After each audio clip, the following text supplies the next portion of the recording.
Good evening, good afternoon, good morning, Blood Bowl fans. Welcome back to Blitz Pit 9. And it's the business end of things, session 3. We've whittled down to 16 coaches to 4.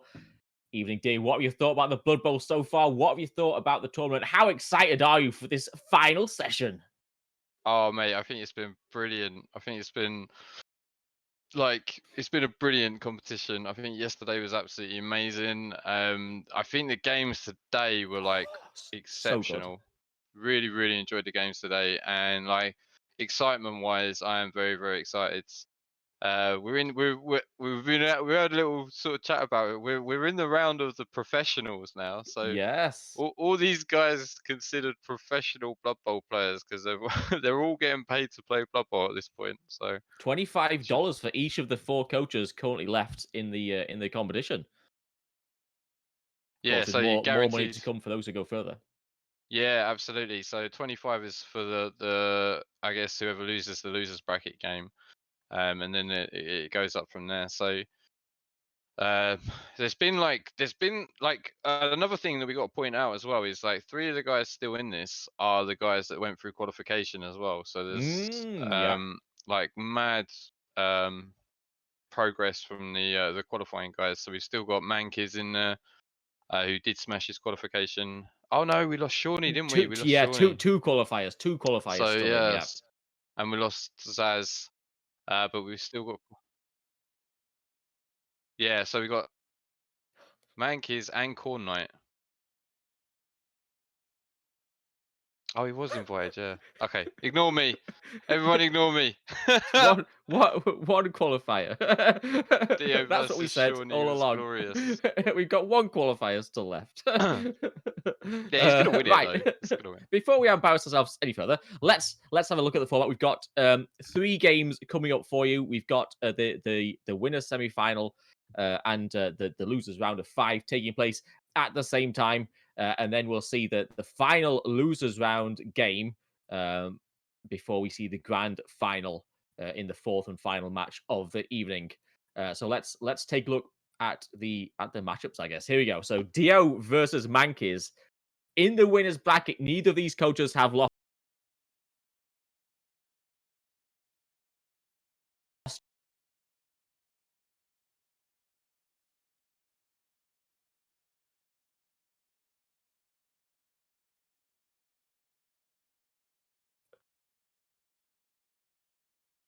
Oh, oh yeah. All right. Sorry about it. We just had some technical issues. I think we're back. We're back in business. So yeah, Dio versus Mankiz. Neither of these coaches have lost yet. This is the winners bracket game. What do you think about this one, Dimmy? Uh, I have. I mean, I've got to favour the Woodelves. I think. Um, it's going to be a great game. It's always good to see these two guys play each other.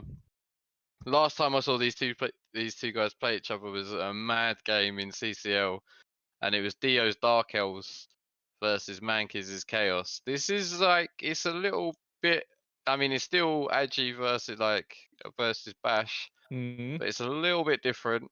It's going to be great to see how this one pans out. But last time they did meet, Mankiz actually came out on top in that one as well. So Yeah. yeah, it's the rematch. Dio, of course, is like heading like he'll be the this will be his 3rd ever Blitz Pit win if he does pull it off. Well, long way Whereas to go, Mankiz will but be, yeah, it is, of course, yeah. And then Mankiz, it will be his 1st ever Blitz Pit and his 1st mhm. ever trophy if he wins it as well. So all to play for, all to play for. Quality game. I think I favour Dio on the matchup, but who knows? Anyone can win this. Yeah, massive for Mankiz, like first running blitz pit, doing the business. Is that actually Dio? You mentioned the photo while we were having some technical difficulties there. Is that Dio's photo? It looks completely different to all the other times I've seen him. Is that That is actually him? Dio. Yeah, Is it that is him? Dio. Really? Yeah, Wow. All right. yeah. Because he used to have Fair enough. long hair and then he shaved his head. Because have you not seen him on the Rick Reckless Yeah. But streamer that's a dice? completely different person, surely. No, he shaved his hair. This is just a closer because there's one where he has long hair and then he shaves his hair and then he does shave his head every now and then All right. He's obviously had a shave there as well, but it's Yeah, quite maybe that's quite throwing me a off. funny facial expression. Really? I thought that was Yeah. his normal facial expression. Anyway, Yeah, this one, yeah. Yeah. Dio versus Mankeys, will be on Jimmy's channel in what time are we on? Just over 15 minutes time when we get started. We'll have Dio versus Mankeys on Jimmy Fantastic's channel, twitch.tv/Jimmy Fantastic, with Jimmy, of course, casting, and Skuro Mezzo once again alongside him. So that should be a great one. Let's take a look at the next matchup, the losers bracket game, which will be going on simultaneously with Dio's and Manki's game, and which will be taking place on the Blitz Pit channel. And it will be casted by Brick and Hancock. Is the that's Regor Khornight. Here we go. Regor versus Khornight in the losers bracket. Talk us through that one, Jimmy. Dimmy. Why do you calling it Jimmy? I'm Jimmy. sorry. I'm sorry, Jimmy. No, no problem, no problem. So yeah, I mean this one's gonna be a mad game. I'm a big fan of both these guys, and like Regor's done the business again. I think he's been a finalist before. I Yeah. think it might even been the last one he was a finalist in. Like I've been saying this to you and a couple of other people. Like he always seems to get to the later stages. You know, like he always seems to. And like the funny thing was he did the flip flop with Sean, didn't he? So he lost to Shawnee in the first game, came back and beat him. Yeah. Impressive mental I stuff. Yeah, yeah, and it is Kemri, so. I'm pleasantly surprised how far he's got with Kemri. I wasn't sure about Kemri, but Mm. like I say, he's done the business. And then Khornight, like it's just a joy to watch Khornight play Blood Bowl. It's rowdy as hell. It's entertaining. It's fast and it's furious and it's all about the ball sack.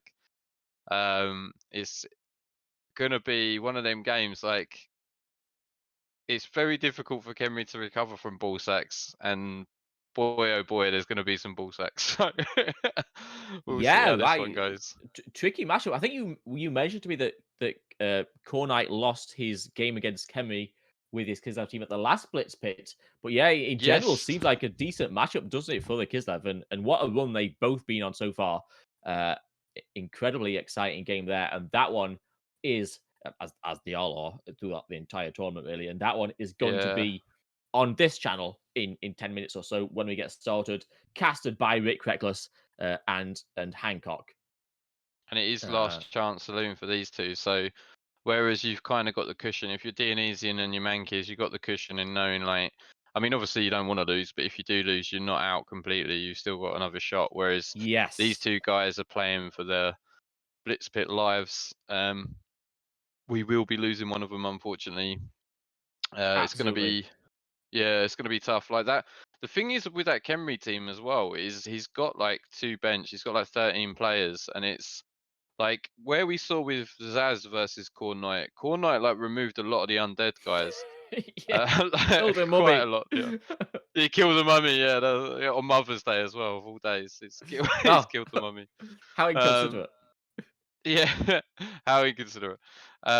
But yeah, it's like it's harder to work your way through that Kemri team. Like it's harder to get rid of the players and have the numbers advantage. So I don't think that's going to be a thing. But it's all going to come down to the ball sacks, I guess. And that totally Yeah. irrelevant bear, of course. Yeah. Bear could do the business. No claw mighty blow for the bear, sadly, but break tackle, break tackle, Two heads. two heads could be interesting. Has he We used could two see the heads bear yet? I'm not sack. sure, but it would be interesting to see.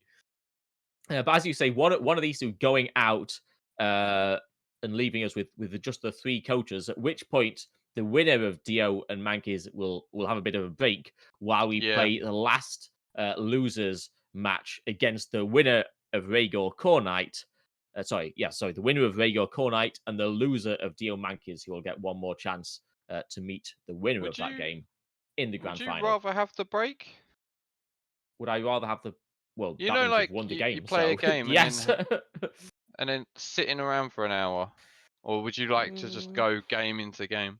Nah, I think I like the break. They're Yeah. tough games. It's taxing, man. I know what you mean, like staying in the zone, I guess, but Yeah. especially after playing all these games, I think it's probably nice to have a bit of a rest. I guess there's potential that one of them are going to be playing 3 games in a row, and then the finalist is just going to be having like a game break, and then Well, I guess yeah, that's exactly what's going to happen, right? That whoever gets through to the final now from the losers bracket, and that's why it's such a yeah. nice advantage, right? To go to the finals directly. Although it means that if you lose in the final, you only get the one loss, so to speak. You do get a lot fewer games than whoever's going through the losers bracket.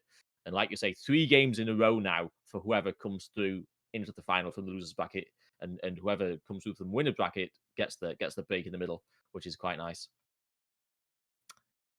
Thank you, by the way, Sickers Eggs, very much for the bits. And good evening, chat, who I've sadly neglected throughout the entire weekend. Henry, Von Hello, Grump, lads. Volcajo, Ali, Fliggy Flack. Nice to see you all. Sickers Eggs, HDK, Twisted Candy. Lovely to see you. Stybekers.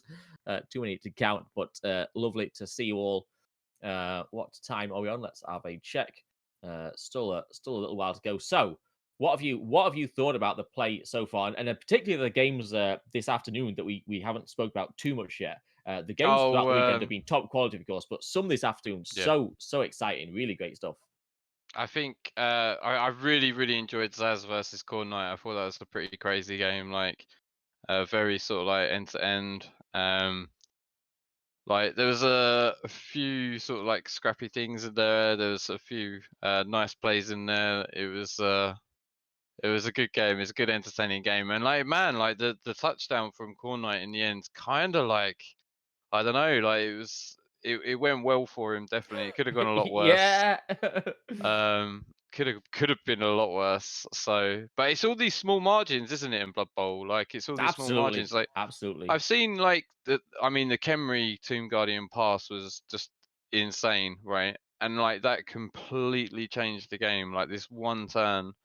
And it's like it's so easy to probably get focused and be like, oh, I've been unlucky, like that was the point, and like, but it's everything that builds up to that, you know. So Mm. like, and it all happens so fast. It's so hard to like digest. And I think the thing that makes like the good players great players is like their ability to like map out the games, and like you're not playing that turn, you're playing like 3 turns ahead and whatever. And with Blitz Pit, that kind of goes out the window a little bit. Like so, although they're obviously at the top of their game and they're playing really well and they're making the interesting plays, like it's that the whole picture isn't fully built up, and it leaves room for crazy plays to happen, like where things have gone wrong. You've had to do something slightly cheeky, and that's why we're seeing Tomb Guardians throwing long bombs, and we're seeing all sorts of funny business. We're seeing like double pickups in double tackle zones, double dodges into tackle zones and stuff. And it's yeah, it's been highly entertaining. You do really seem to get some like really exciting stuff happening in the Blitz Pits. It's a format that does seem to lend itself, like I say, with the time constraints, with a really interesting building rules a lot of the time as well, with different builds, especially the mutations Blitz Pit. I think it's so great. It brings Yeah. something to the table that you never see in Blood Bowl ever before, right? All of a sudden we have entirely new skills available on all these teams, like changes things up quite a lot. So great to see that, and then the time adding so much pressure, like you say, to make the decisions, and the coaches involved, meaning that sometimes you've got to go big to try and win your game. I don't know about you, but I have in all the games that I've watched, I haven't seen anyone run out of time. Like Like literally, like have yeah, moves I've left. not Yeah, seen I like don't I think remember in so. No. previous Blitz pits, like people running out of time quite regularly. Like Hmm. normally only like 1 or 2 players or something like that, but I don't really remember seeing anyone run out of time. So Yeah. Good it's point. almost like people were getting used to this format, you know. It's quite interesting. I mean, like Yeah. you see like positioning errors and things like that. I've seen a lot of snakes this Blitz bit. I swear I've seen a lot of snakes. I don't know Hey, whether hang on a minute. Let's go to the Dice.net website, shall we? More yeah, snakes how than usual in this split bit. You heard it here first. I think that has, man. I think that has like one of the funniest things is I don't know because it's in I think it might be in the clipping competition, but there's the Mankeys celebration, which was one of my personal highlights in Blitz Pit as well. I really enjoyed that one. And there's been some really cool things going on. And like what we got wood elves, we've got orcs, we've Hmm. got Khemri, and we've got Kislev. Kislev, So lovely, there's lovely spread of teams. nice spread. I love the spread. I love the spreads. I hate like I would have not enjoyed as much like just four wood elves or like like a Yeah, couple of wood elves and a couple of like dwarfs or something like that. So and like I really think the mutation thing lends itself to that. So I was talking to PC as well, like because obviously we were talking about PC going out to like dwarves. So like dwarves against Amazons, you think that's a good matchup. mm, But the thing with the mutations is like yeah, when you're playing against Amazons with Claw, it's hmm, slightly different. So that yeah, matchup is not exactly like how you'd see it normally. And like yeah, for when you're sure. Khemri against dwarves, a tentacles death roller kind of throws a spanner in the equation of that matchup. Until you And do a like pass with a Tomb Guardian. oh yeah, yeah, until you see a pass of a Tomb Guardian. And then one of the best things as well, like BZL mentioned it in I think it was in Jimmy's chat when we were watching Khornight. It was like Khornight needs to like score, otherwise we're not gonna see the bear make a dodge. And I really want to see this bear go into this Khemri cage. Like Yeah. I really want to see this bear just dive through two Tomb Guardians and just sack the ball. Like oh my god, like it's just written in the stars, written in the I'm stars. not sure we've seen it do the two heads dodge yet. I really hope No, we do before the tournament is great out. tackle. He, he And was he was born for this game, wasn't he? He was born for this yeah, game. So well, I mean, yes, but then the rest of his team was also born for this game and like no, much no, better, it's all about the irrelevant bear. It's, All right, well, it's there you go, Khornight. There's your challenge. Entertain Dimmy with a bear dodge. Well, oh, entertain us I'd all with a love bear it. dodge. A I'd two heads love it bear so dodge. Like much. we want to see a big like 3+4+, Yeah. big dodge. And yeah, you were saying about the spread of teams, and it goes to show again. It kind of points towards the fact that it's a really nice set of building rules from Gdanik. Yep. No team, really dominant, as we've seen throughout the past Blitz Pit. They all seem to be pretty well balanced with how, how the winners and the teams that go deep work out. So pretty impressive stuff. And we should Who's remind your you, tip? Dio, I guess at this point, right? You reckon With Dio? with Shawnee out, I mean, Mankey's great chance. Khornight and Regor are like just like going full pelt ahead, right? But like they're in the losers bracket right now, so it just makes things even tougher for Yes. them, right? Yeah, If I guess. you're picking somebody from here, it has to be like somebody in the winners bracket, I guess. And Yeah. I think probably Dio shades the Wood Elf Orc matchup.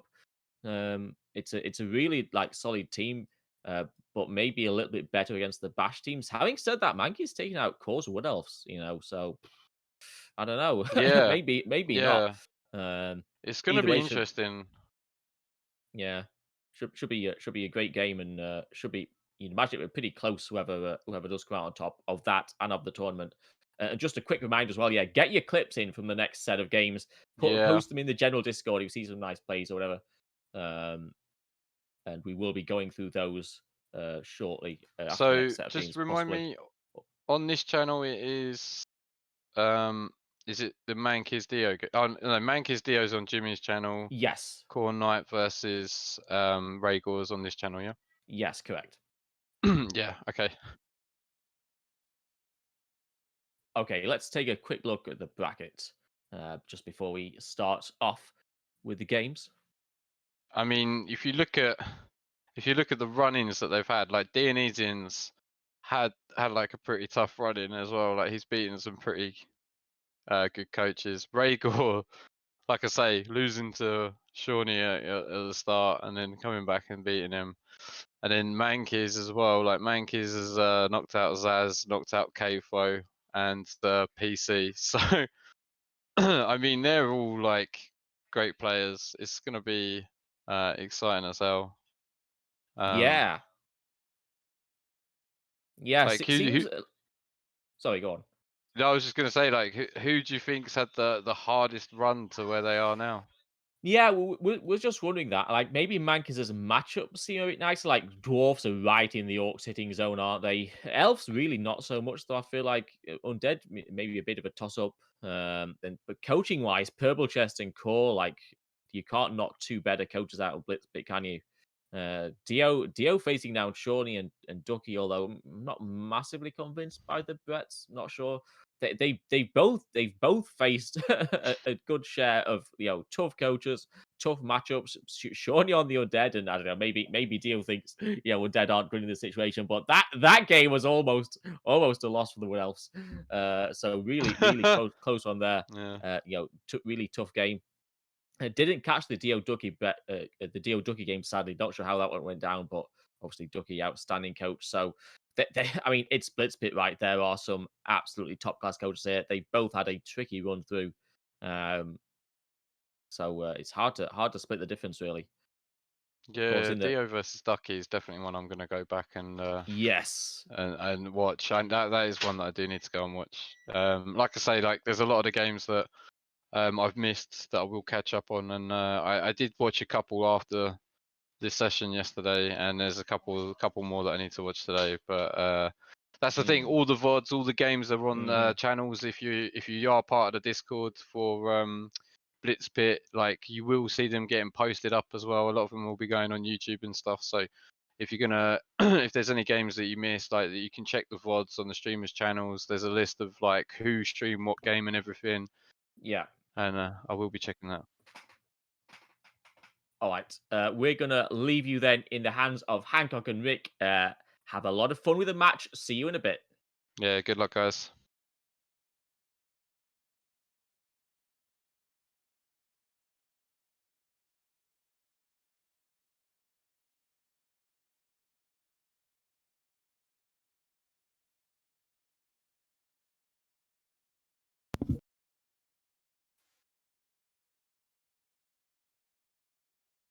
Good evening, ladies and gentlemen, and welcome to the final session of Blitz Pit 9. We have the penultimate losers bracket match for you. It's Regor's Khemri against Khornight's Kislev.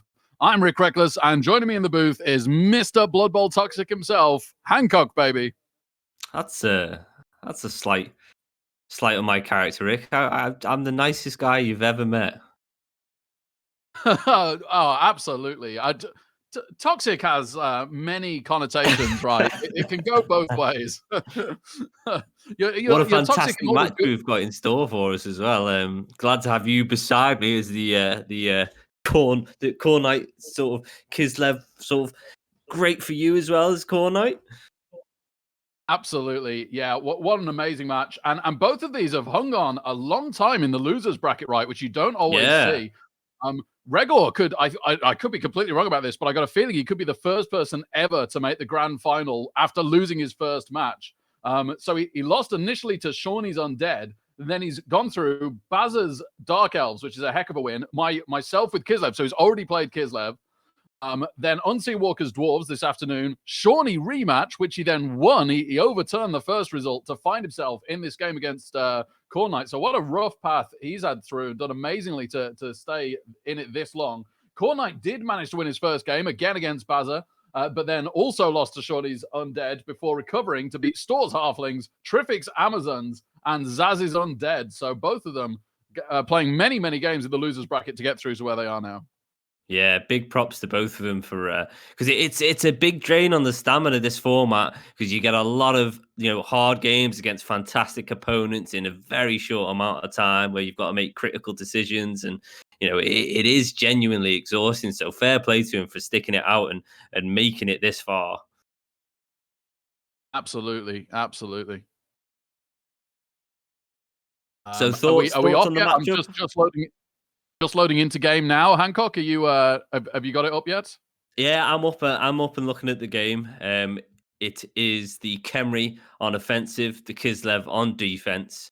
And we're just the baby steps of the game at the moment. What's your thoughts on the matchup, Rick?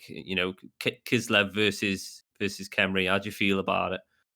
I think this is the most interesting drive. So what happened in mine, which I think we can somewhat expect again, is that Khemri are obviously going to look to slowly attrition and reduce the Kislev numbers throughout the match.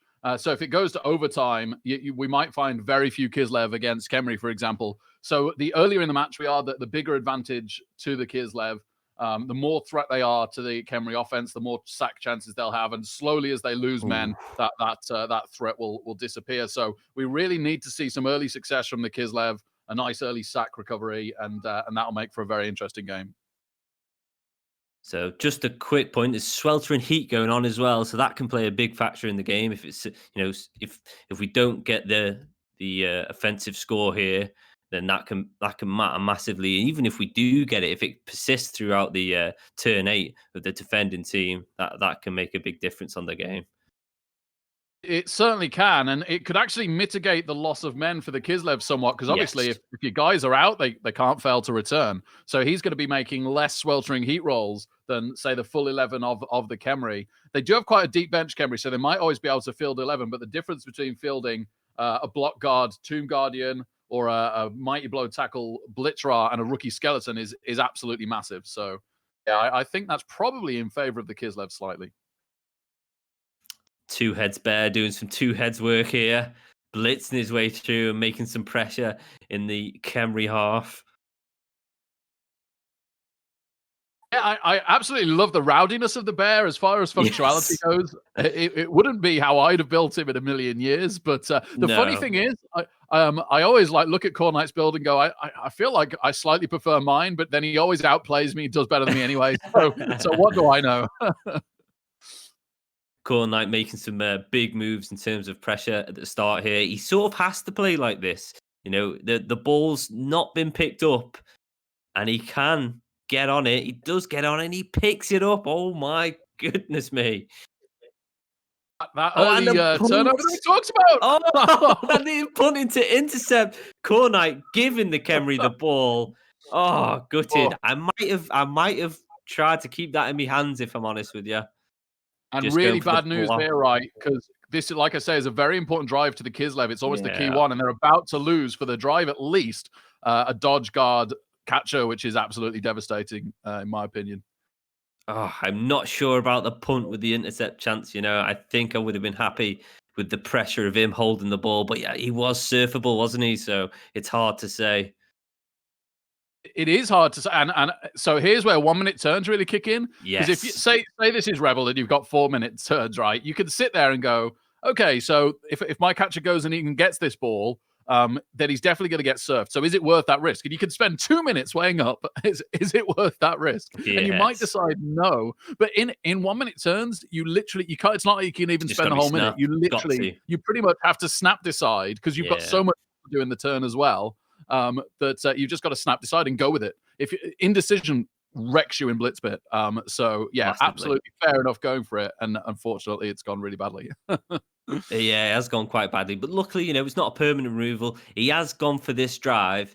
And, I agree with Khornight's plan of action there. Once he got that bear through and marked up the tackle piece, I think it was the correct play to try and pressure that ball and pick it up. I wonder if he could have run some of his linemen through into the middle a bit more first. I can't remember now the Khemri standing, but he didn't have much recovery, did he, after the punt for the next turn? Because that's obviously going to automatically turn you over. So then the next turn, who's going down to collect that ball for you if the Khemri haven't managed to go and get it? Again, maybe slight constraints of the 1 minute turns. Yeah, definitely. It's something I've done before where I've recovered it and then gone, oh no, I kind of need to pump this, but I wish I'd moved someone around first so they were ready for next turn to make a threat at it. But okay, so obviously disappointing start for the Kislev, but they've still got men, they've still got a guard catcher, they've still got 3 fantastic sack pieces, particularly the wrestle horns I found really, really useful against the Khemri. Yeah, fantastic combination. Yeah, it is. It wasn't necessarily the best against dodge pieces because I had the rackle and the strip against people like the flings that didn't have sure hands. But when you're up against this block sure hands Pro-Ra with a lot of guard on the team to protect him, the extra strength and the wrestle are really, really nice. I liked how Regor reacted as well. He's cool and calm. He's happy to stay where he was. He knew that Khornight couldn't feed too many through, so just concentrate on the surf and make it difficult for him to get to the ball. Yeah, I put Regor under quite a bit of pressure a few times, and he very much kept his cool. Yeah, very, very calm and collected coach, which is a great trait to have, obviously, particularly in Blitz Pit. Bear not doing the business there. Unfortunately, a bonehead was going to go and try and chip that claw mighty blow, which can do a lot of work against the Kislev here. Yeah, it can, and yeah, they don't have too many men in the way of numbers. He does have one bench, doesn't he? Which is more than I took. So there is that. But yeah, at some point, I think we'll start to see them go down men. And it's a shame that he couldn't get rid of him, like you say. A shame to waste your blitz. But sometimes you got to risk that with the bear. Yeah, it's the only sort of downfall to these Kislev builds is the lack of bench, because they can be removed and quite often are. But Khornight obviously doing fantastic with it regardless. Yeah, and sometimes that's acceptable, right? Like, if you're a Wood Elf coach in these formats, you only ever get 11 men and they're paper, and you know that you're going down players. So it's about protecting the key players rather than staying on 11. You know at some point that isn't going to happen. And also taking as big a lead as possible before you start to go down very significantly. Obviously, like, Wood Elves want to be 2-0 up a lot of the time by the time that they've started to lose a load. Yeah. And hence why we saw such aggression, from the get-go from Khornight. It's how that team has to play, as you were saying. Yeah, I agree. Yeah, I think the Kislev definitely want to really try and pressure to turn this over. They can't just sit back and try and elf this out. Wonder if we're going to see a bear foul. Yeah, I'm pretty sure we will. There was lots of bear fouls. Thankfully, Thick Skull saved him a ton in my game with Regor. Obviously, ultimately didn't pay off for me, but yeah, he did a ton of bear fouls. So I'd be very, very surprised if we don't see that again. That's why he's got 3 bench, right? This Khemri team is built for fouling. One of sort of the key things for Khemri is good fouls. You've got them cheap linemen, and you're happy to trade for key pieces on the opponent's team. Also, I forget you're actually a very experienced Khemri coach. I think of you as such a necro coach these days, but yeah, I've watched you. Now you remind me, I've watched you play hours and hours of Khemri, and yeah, I completely agree. It's probably the team I've done the most fouling on ever. Is with my Khemri teams. It's just one of their few outs. They're so slow, and they often stay quite compact, even though that they're not the slowest of teams. They're not dwarfs. They do have a lot of moving 6 pieces and stuff, but they do make a slow grind up the field, and you've got to take the time to stomp on some faces while you're all together. It's the only way to play them. Right, let's. I'll just quickly try and catch up with chat. So, Augmented Beard, thank you for the kind words. Yeah, unfortunate snake for me, but these things happen, and is the beauty of Blood Bowl as well, isn't it? That anything can happen at any time. They do sacrifice themselves, Jack. Well, that's the other problem playing Kislev, isn't it? That not only is your opponent removing you, but you often leap into self-removal. So you've got to factor that in as well. It comes from both sides. It's a little bit like the bloodlusting on the vampires. But they're not doing too badly, are they? Nothing in the Kaz box, nothing in the KOs. So far, the surf wasn't too bad. The Kislev, are actually holding up rather well. Looks like we're going to see a 2D on the ball. Is this going to be with the horns piece? Yep, it certainly is. I like it. All from that push play at the start. Really nice thought process by Khornight here. Lots of reroll. Does reroll. Oh, that's so unlucky. That's devastatingly unlucky.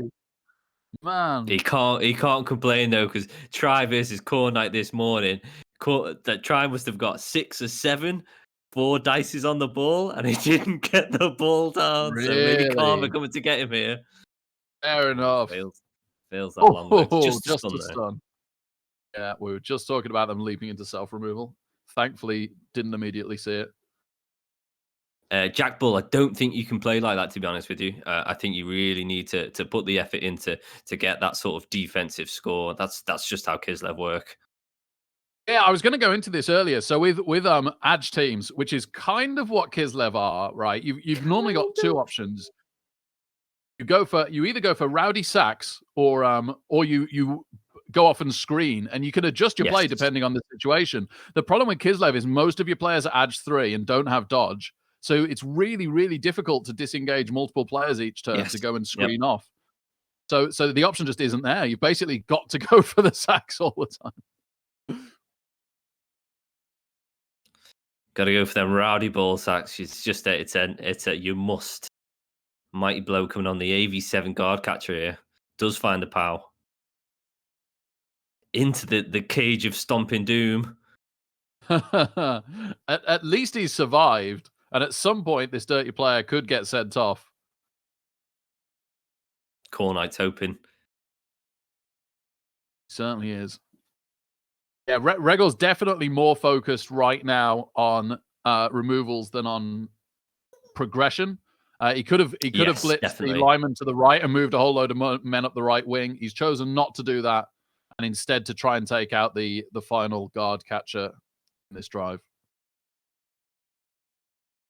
I think with Khemri, if you push too hard and you misposition yourselves, you're just going to end up having, conceding an offensive touchdown, and that's an even worse position than going in 0-0 onto your defensive. To be honest, because that's where Khemri are a powerhouse, in my opinion. Is their defensive capabilities are fantastic. Yeah, absolutely. What do you think about Khornight not fielding the sure hands catcher this drive? I would have expected him to. Like people that have watched me play in Blitz Pit, I use it as a recovery piece. I think it's more important on defense than offense. So I'm a little bit, but again, like Khornight plays very differently from me, it seems, and gets better results. So it's not a criticism. Who can say? Who can say? I'm on board with you. I would like to see the sure hands piece on here. So say it's in 2 tackle zones. We've got 75% to pick up the ball there. He's not super required for your own drive. There's no strip ball on the other team. I would definitely, as you say, risk it, and I'd like to see him on the pitch going for that recovery post, getting the ball on the floor. Right. Having a really good think here, getting down to the last 10 seconds, and we haven't seen too much yet from the Kislev, unless they've paused. Sometimes they pause and the timer still ticks down, and then it kind of hovers at 0 for ages. No, I don't think it was paused. He just wasn't sure what to do with himself. Goes for the 1D bits of the bear and ends in a skull. I can see why. Like, if you did get the lucky pow there, the 5+, and remove the leader block throw, you're in absolute dreamland. A little bit too risky considering how based you are. You've got, 5 players in contact here? Yeah, they are going to take a ton of hits, and the Khemri can definitely move up the right-hand side a bit more this time. With 4 turns to go as well, Khemri aren't the quickest to progress, are they? You have to try and take some early ground. You can't wait till like turn 7 to go, oh, Not okay, at all. I better run up half of my in that fashion, Yeah, exactly, yeah. Yeah, they're probably in contention with Dwarves for the for the worst kind of offense response team. You've got to get it right first time. I wouldn't say leader is the most important target for removal, JB, but it's definitely up there. Ooh, a Kaz there. And G as well, and he's got bench, and it's a rookie, so that's a definite let go. Yes. So he'll still be on 11 with Apothecary, but that little bit of leeway now with the bench is gone. Like you say, the downside of giving away so many hits, unfortunately, this turn. We've not even seen the blitz yet from Claw Mighty Blow. Who would you target? I think it's just a positional blitz at this stage. There's no one super special to get hold of anyway. But it looks like you're just going to go for the block tackle, probably. Yeah, and anybody. I mean, the tackle's completely meaningless, right? There's a 0 dodge on the Khemri team. So the block linemen are of the same value. They're slightly harder to knock down than the rookies. So it's a complete coin toss. It's whatever you fancy. Just go near side with the block piece. It's because of where he's decided to. Oh wow, okay. So now this is very interesting to see whether he takes the coin flip on this, because he's down to 10 and that's a block piece. Yeah, I don't think I would. I don't think I would either. Yeah, I like the discipline not to. It's disappointing. And the reason why he's gone without the Claw Mighty Blow Blitz there is that otherwise that gentleman had an immediate leap into the cage. Is what I'm guessing at least. You don't have guard on the front corners either, so. And Oh, and he's not fouling the strip piece. There's a really interesting leap into the front of the cage, like you say, where there isn't any guard. All you got to do is get one guy around that front to cancel those assists, and you got a really nice 4+ sack if you can leap the strip in. And it's, in fact, it's not even that hard to get the guard in for a 2 dice.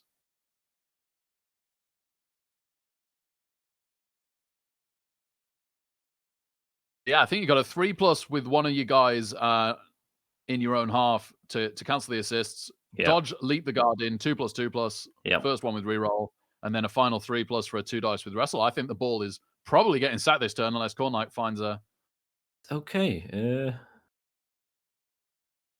Plays so differently to me. I'm so bad at predicting what Khornight's going to do. I was along the lines of you. I was expecting to see him have a pop at the ball, considering it's going to be one of the few turns that he doesn't have guard on opposing corners at the least. But he's just choosing to sort of, I don't know, get his players up and a bit more safe. Breaking news: Mankiz has successfully offended Dio. As in, he's done the 8-turn grind on his own offense at halftime. 1-0 to Mankiz. How will Dio respond? Yeah, the loser of that will go on to face the winner of this game in the losers bracket final for a spot in the grand final. Personal feelings aside on coaches, I would really like to see the winner of this game get into the grand final just for the journey that they'll have been on. It's such a longer route through the losers bracket, and the psychology required to hold it together after an early loss to win that many games is really admirable in my opinion as well. Yeah, agreed. Massively agreed there. It would be a just reward, wouldn't it?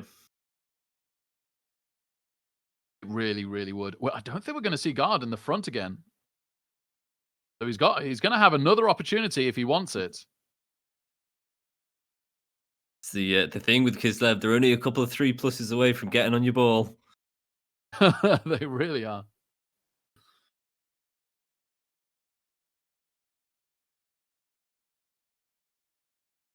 Nice. I like 2+ this time to cancel the assists at least. Yeah, this could be nasty. Just a KO. Okay.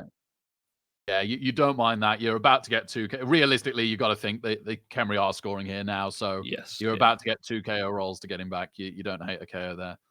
He was a bit out of the play that deep anyway.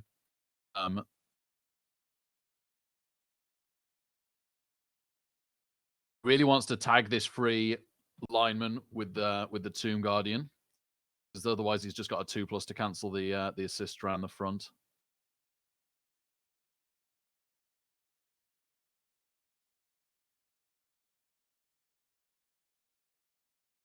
Oh, chooses to my predicting of Khornight's plays continues at its stellar standard. Woo! Oh, baby. Goes for the 4+ foul. Get it. I like that dodge there. I do like that. Yeah, absolutely fine. Yeah, the horns piece can't reach the ball carrier. I suppose it can somewhat get back into the play now by running back down, but gives himself the Knorring threat. No, I think that's probably just a give up the drive. At least with him, protect him for the second half. Oh man, immediately fails the 2+. That's rough. That makes this very difficult because it's 3+, 3+ now. Makes the first one.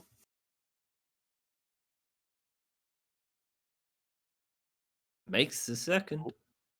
5+ sack. Oh, finds the skull.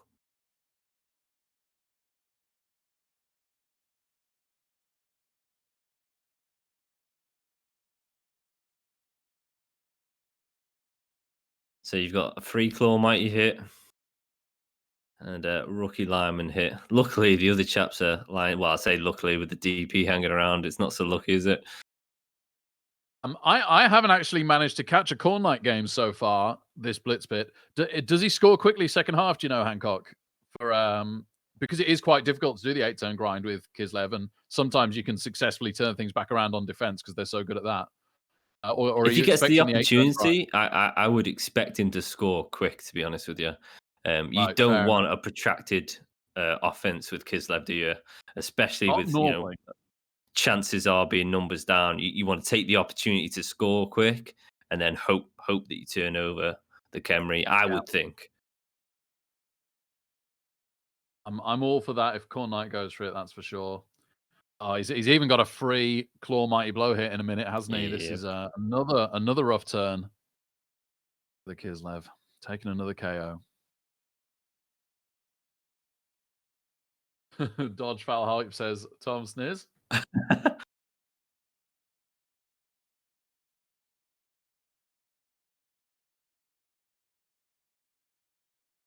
It's a slightly tougher game for the Kislev against the Khemri than against Undead. They get a bit more guard, and they also have the Sure Hands, and in many Kislev builds, 2 Sure Hands, which a lot of the Undead builds. In fact, I'm not sure we saw a Sure Hands Ghoul in any of the Undead builds this Blitz Pit. So I do think this is a little bit trickier. Foul coming on the block tackle piece here. Might as well. He's got all that bench. It's the only thing the Dirty Player is good for. And it's a KO. Is it double fours? It was not. So, I mean, we do have 2 permanent removals for the Kislev, but it's not the worst. You know, he can go back to 10 here. Yeah, absolutely. If he wants to take another Mighty Blow hit, then he could have gone for an uphill sack here, but he chooses not to. He turns that down. Run his rookie lineman in to cancel some of the assists, and then done a 3+2+2+ with the wrestle. He's thought better of it.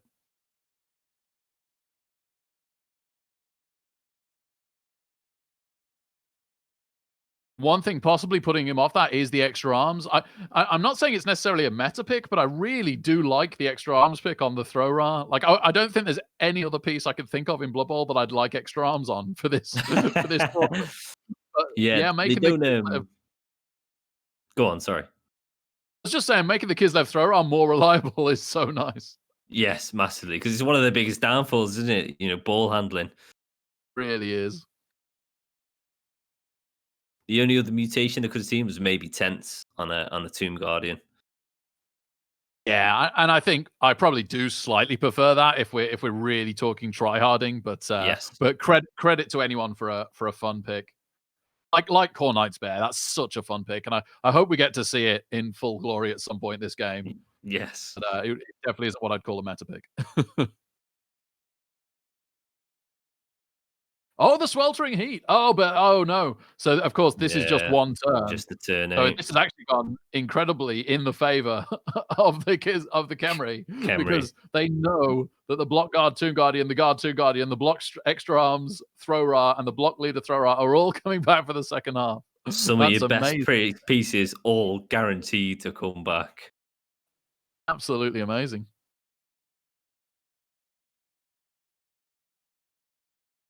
So Khornight did get some of his KOs back, but let's see what sort of damage the Swelter and Heat may do to him after this turn 8. Of course, we could see a change in weather. Khornight's probably hoping for it, but yeah. I guess the nice thing for the Kislev actually is that they are so good at the quick score, right? They're really bad at 8-turn grinds, but they're very good at quick scoring because they've got the Edge 4 leap dodge pieces, which are so hard to stop scoring. So if the sweltering heat is hugely in his favor, great. I can 8-turn grind as Kislev. And if it isn't, then right, we'll do the quick score, and then hopefully the sweltering heat on the next drive will go in my favor. So I still quite fancy the Kislev chances. I'm not saying they're favorite. I don't think they are, but I don't think it's too far off the original kind of 50-50 track. No. Who wins this? But you're supposed to do your 8-turn grind, right? That's what we expect. Well done for Regor for doing it, but it doesn't put him as too ridiculously strong a favorite at this stage. No, if I'd seen more Kaz's, maybe I'd a lent towards Regor a bit harder, but at the moment, you know, it's not the worst. We can get that KO back. We can go up to 10. You know, Kislev, like you said before, aren't a team that need every single player on the pitch. No. Now, did he... Oh, he is going for this. I was wondering if he set up for the quick snap. It looks a little tricky. It should be just about doable. Obviously, it has to be a push.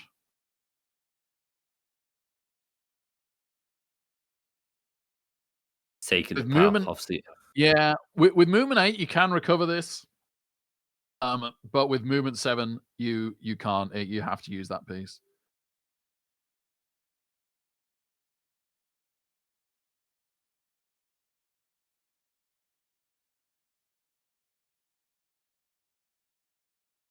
Ooh, gets the Kaz, but deep bench for Regor. He won't be too bothered about that. Probably happier to have it happen now than on the next line of scrimmage. And that one regens. It does matter more than normal because of sweltering heat, right? Yes, yeah. They're off the pitch, so they can't be affected. Yeah, the regen one is nice for that reason, but the non-regenning one is one piece that if you get a really bad sweltering heat, can't get you back up to 11. Right, so evens for both. No one's out due to sweltering heat. Wow. Almost anticlimactic, but from a pure Blood Bowl point of view, it's good. From a fairness point of view, it's good, and I guess that's what we should want. But I was really anticipating what was going to happen there. So for it to be nothing, I'm feeling a little let down. Right, so I'm gonna I put a pound on it that we'd see a quick score here because I just can't see a long offense against this Khemri team because you're just going to get consistent mighty blow, if not claw mighty blow hits on you. Yeah, and it seems so hard to. You can't even bully the LOS because of the Tomb Guardians with guard. Yeah, I'm very, very interested to see. I hope you're right. I think it makes for the most entertaining spectacle, and I do agree it's probably the best strategy for the Kislev. So but that's where Kislev want to be, don't they? They want to be on the defensive, trying to snipe your ball and sod off down the pitch with it. Absolutely, yeah.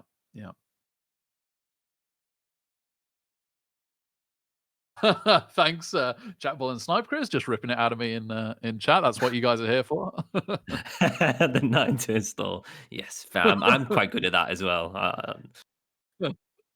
I was very proud of myself that I scored on every single turn 8 and 16 that I could this Blitz Pit. It was a new personal best.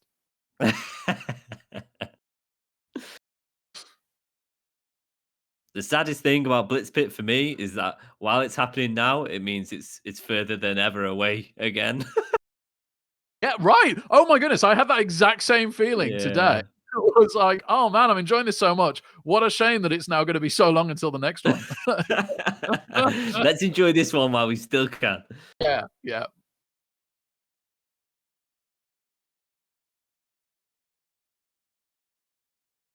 Okay, so Riot slightly favoring the Kislev. Like we say, not good at 8-turn stalling. The fact that there's now a turn less, even if they quick score, that's a turn less for the Khemri to score. So yeah, slightly nice kickoff event for them. Do have the fame though, so most of the kickoff events should go in their favor. I wouldn't necessarily hate a sort of a half Daka from Khornight here. Yeah, if you're going to, if that's what he was looking to do. If you're going to try an 8-turn stall, and then it's definitely the way to do it with Kislev is protect your catchers with everybody else, and then turn 7 or 15 in this case, peel all the free catchers you've got away into your opponent's half, into scoring range. Still protect the ball, obviously, and then on the next turn, put a pass in. The fact that they've got diving catch means that they cancel one of the tackle zones on them as well, so they're still pretty good at catching, even in tackle zones. Not quite pro elf level, but they're literally the next best starting piece in the game for that kind of thing. And then amazing at going and scoring with the 2+ leaping. So yeah, it is absolutely possible. You can take a lot of damage that way. Is one risk. And you can fail. You're putting all your eggs in one basket of that play, right? If you fail the pass or the catch or a combination, or there's an intercept or anything like that, it can go wrong.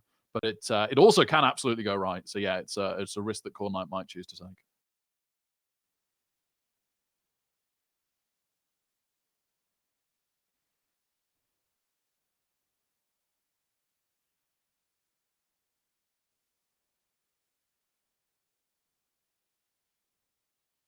I'd be if I'm Regor in this position, I'm quite comfortable. I'm happy with whatever my opponent tries to do. I'm just going to try and chip some pieces and stay solid in the middle. Try and make, Khornight take all the risks.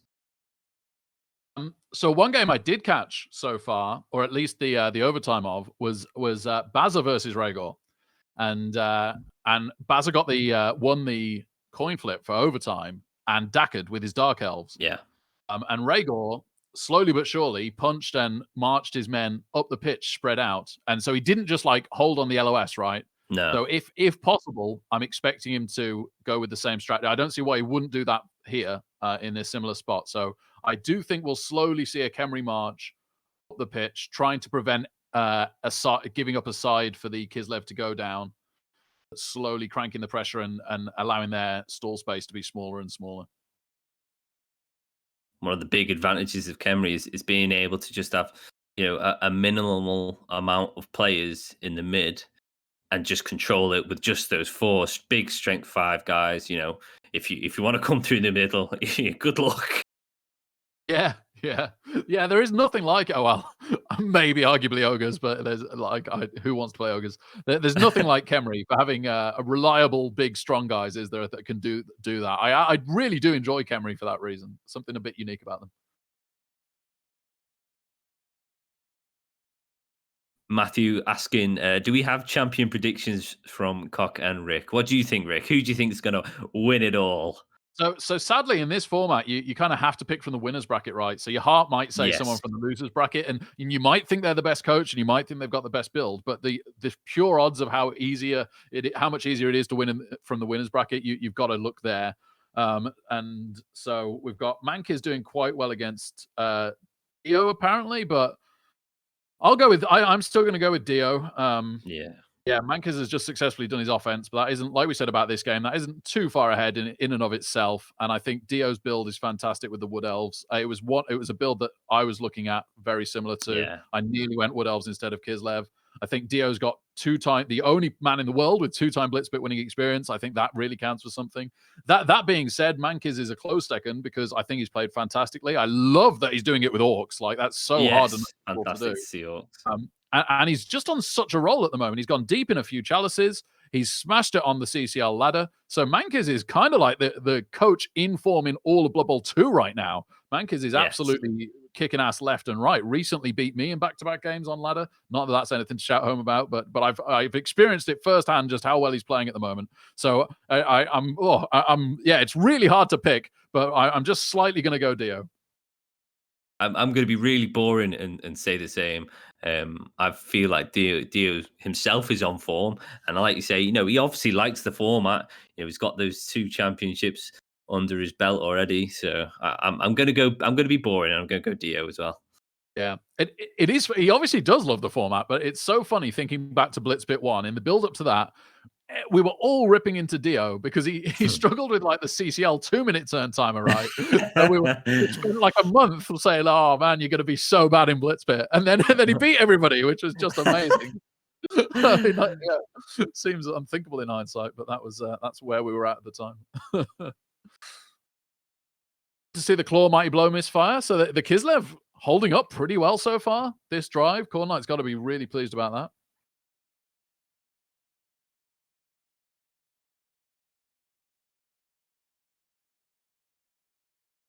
Ooh, reroll burn. Yeah, and in overtime we haven't. Oh man, we've managed to go so far without talking about kick equity. So let's sadly break that. Open that tin of worms. Yeah, exactly. Yeah, the can of worms is opened. Sorry guys, there's no putting the lid back on. The floodgates are flowing. So yeah, obviously overtime format, kicks are massive. And to be fair, it isn't really even kick equity. Not too many games go to kicks, but it's more how many rerolls do you have in overtime compared to your opponent. And yeah, so the Khemri going down to 2 for the Kislev 3 is something. It's just got to be a constant conscious part of your decision making, and even it might affect your turn ordering somewhat more than it usually would do. Could he have bet that one, Hancock? Would you have considered eating? I was thinking that it's almost a reaction to reroll double skulls, isn't it? Because it's so likely to be better, and it just feels so bad. but yeah, what would you have rerolled that one? Yeah, I was thinking about that as soon as it happened. I was thinking, would I be able to eat that? Yeah, I think he could have eating it, to be honest with you. But then again, if these Tomb Guardians get tied up and he's able to push the other side, because the Kislev are relatively quick. Maybe that was Regor's thought process. So it's one of them. I might have eaten it in a CCL game, but under the pressure of Blitz Pit, that almost instinctual reaction to re-roll a double skulls probably takes quite a bit of precedent. Yeah, absolutely. Yeah. Oh goodness me! In 1 minute turns, like everything is instinct, isn't it? Yes. So you really can understand that. So something we talk about sometimes that you like to do if possible is in these situations is have your ball carrier in range to score, just in case it becomes apparently the best thing in the next turn, depending on what your opponent can do. Unfortunately, Yes. Khornight's ended up a square back from that. The thing is, sometimes to do that requires multiple GFIs because you've not only got to GFI the ball carrier, but also the pieces protecting him. So you can understand why that hasn't happened here, but I think it's just worth pointing out that unfortunately the ball is a square short of scoring. Ooh, big news from Tom Schniz. It looks like Dio has been beaten and Mankiss is through in the winners. Well, there we go.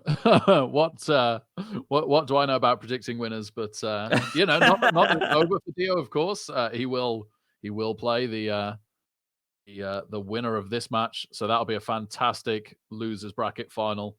But yeah, Mank is then definitely the favorite now. Obviously, the first man into the grand final, and with Orcs, that is such an awesome achievement. Massive credit to him. Very well played. I mean, it's obviously a spot he would have been comfortable in. A big strengthy team with a bit of claw. That's Mankiz all over. Certainly is. Hello, Jim. Thank you very much on behalf of Blitz Pit channel for the massive raid, mates. I hope you guys enjoyed the Mankiz Dio game. We're certainly having a good time here. This one's still wide open. The Khemri managed their drive, but it's not like they've ruined the Kislev. The Kislev are only capped at 10 and still have their apothecary, and they've got the ball on their drive. So with this one might well go to overtime, or anything can still happen. Very competitive game.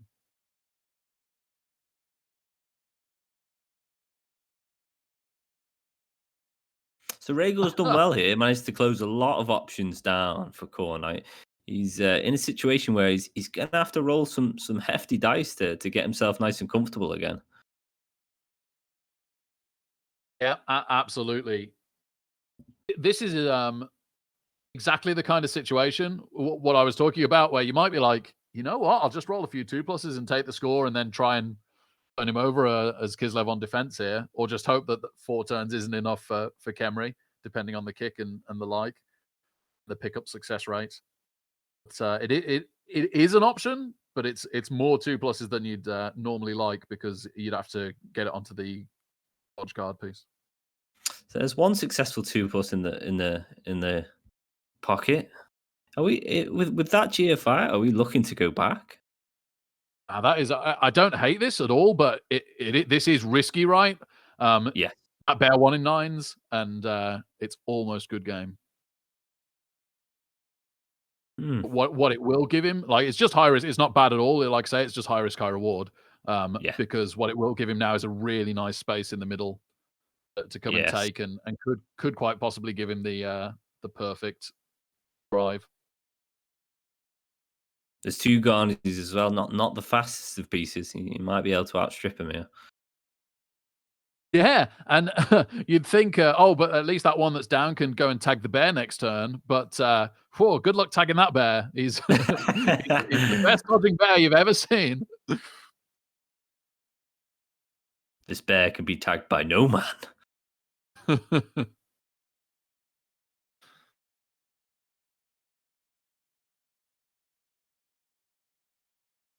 Yeah, I know a thing or two about risky moves, Sam Lad. I read a book on about them once.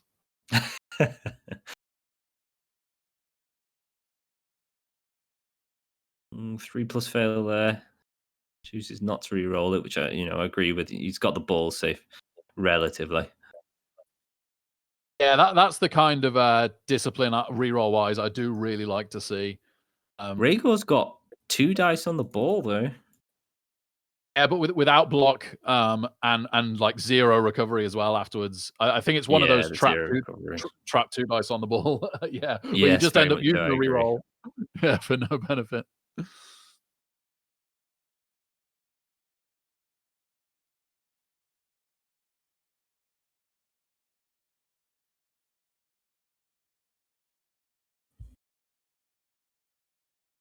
Wolfbark. It's just a one dice unless you run the Tomb Guardian round.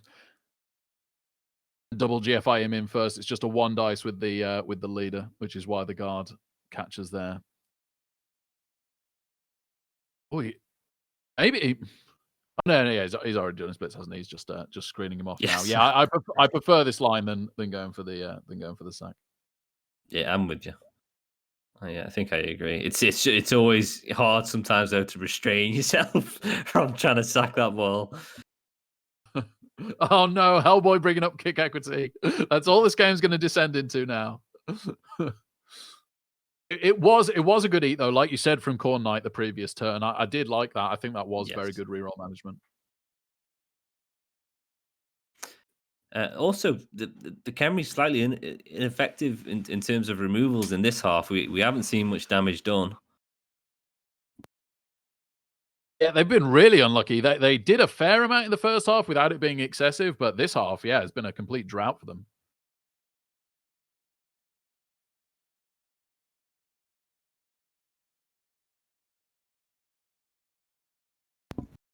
The Tomb Guardians are just so hard to deal with, aren't they? You just can't punch away forwards without, like, you could uphill with the wrestle as one option, but then how are you getting all your men free to protect it? I think we really might see what we talked about earlier in the drive, where he peels a couple of guys away next turn as scoring threats, the catchers, and then passes it to them. Yeah, might even just run the ball a bit deeper here, out of range of the Tomb Guardians. You know, the Bears is only really sort of in dealing with the Tomb Guardians, and he hasn't used them for that purpose, which I agree with, to be honest with you. With them being blanket strength 3 and, not filled with guard, guard's only on the catches. It's such a hard piece to deal with. And we're seeing that right now as he rolls a skull on the blitz. He has to reroll that one. That's an obvious reroll. He has got himself some space now to cage the ball, which is really nice, but it's cost him a reroll. Thank goodness that reroll wasn't a skull.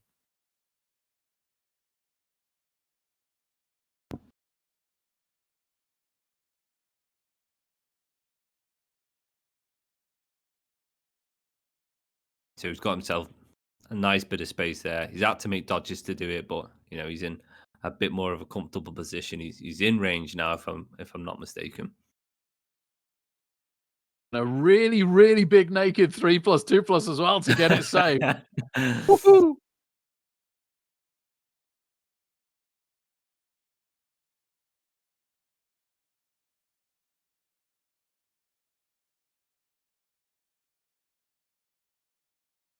Slaps the DP just for good measure. I'm a little surprised at this because if he gets the power against the lineman, I think he's got 2 dice with the extra arms on a double GFI. And I this time I don't hate trying that.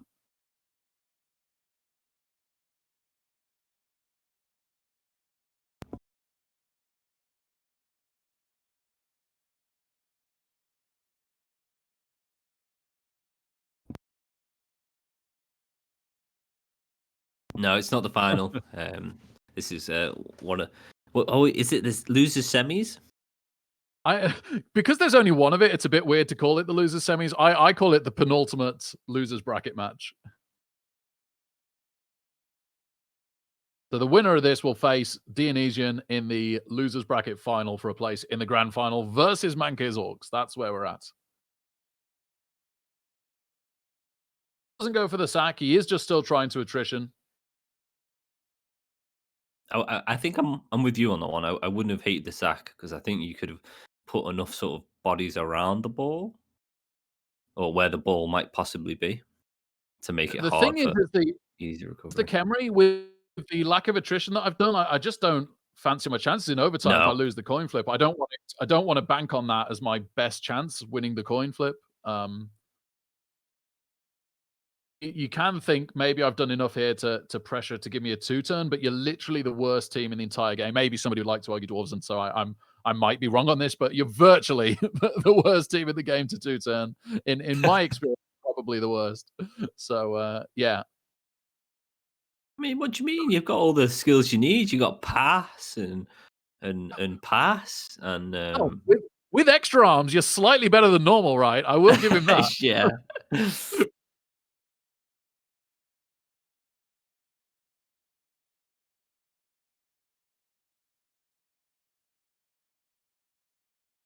Yeah, really nice bit of pressure. I think this is probably score turn, but he's surprised me before. He's a great player, Khornight. He might be able to find some space he's happy with. He could just go for a side cage, try and blitz the dirty player.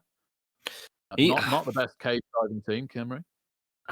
Yeah, I think regardless of what team you play, if you're doing a side cage at this stage, I don't mind trying the 6+.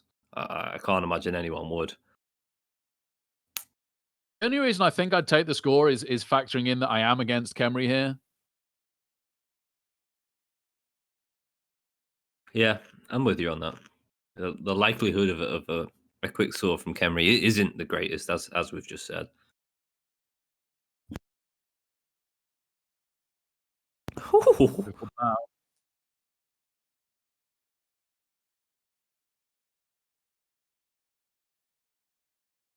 Cheeky little 2+. Manages to find the POW. Makes the catcher's route a bit easier. Oh, pops dodge. Oh, he's all right there. Yeah, that would have been some snake. I'm glad it wasn't, because that would have been the end of the game. And this is a great game to carry on. So chances are we're heading to OT. What's your thoughts, Rick, going into OT? Is it entirely toss dependent, or? Yeah, sadly, it definitely seems that way. The Kislev always have the chance of failing some dice on their attempted 2-turn, but it is a very good attempted 2-turn, and there's not a lot that Kemry can do to stop it. It really comes down to the Kislev dice. And the Kislev, of course, always have a sack chance, but we saw the Kemry do their drive so well. So yeah, massive, massive favorites on the coin toss. That's definitely the most important thing, which is such a shame after such a great game. But can't rule out the Kemry 2-turn, can we? This is let's see what kind of job Regor does here. He certainly can't, and always the possibility of a riot, giving him 3 turns, got that bit of extra room.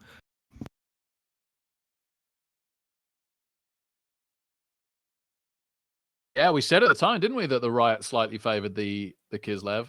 That is, now it looks really, really nice, because 3 turns is definitely starting to be into the realms of possibility for Kemry. Sweltering Heat again. So they have lost a guard, Doom Guardian, and a dirty player, Skeleton. No losses very critically for the Kislev. That does open them up to lose a little bit more in overtime. Yeah, I can imagine. You can still imagine got their 11. With maybe 3 or 4 Kislev off, it would have been, quite a nice attempt for the Kemry, but as it is, they're fielding a full 10, and it's going to be quite hard for the Kemry to convert this. Yeah, so for the second time, Sweltering Heat not deciding this match, which is really, really nice. It absolutely could have wiped out the Kislev and made it far more likely for the Kemry, and that would be a shame that it was Sweltering Heat doing that. Same as if it had taken out one of the teams at the start of the second half. Well, nice start for the Kemry. Yeah, touchback there. This just shot up a good few percentage for success.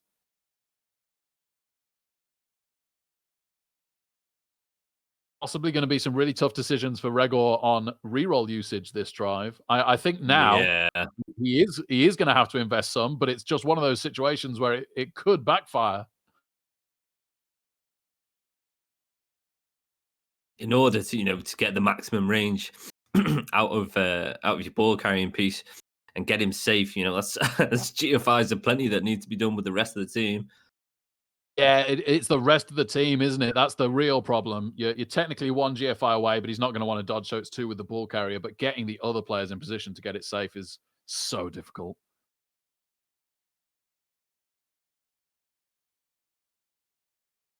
If it wasn't for the touchback, you just obviously run multiple guys into scoring range and then ping it to them next turn and just hope for the best on the pass and catch. Hope you get some really decent dice.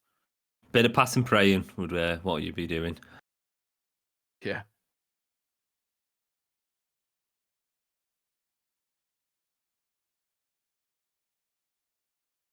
probably going to see some of the Agi 3 guys get tagged up, make it difficult for him to get onto the ball. This is just absolutely no safety at all. The skeleton can't come around and protect this. I can't see how this isn't the sack. And in fact, it's I guess obviously he's factored in that there's no way the Kislev can score. But yeah, this has overtime written all over it now.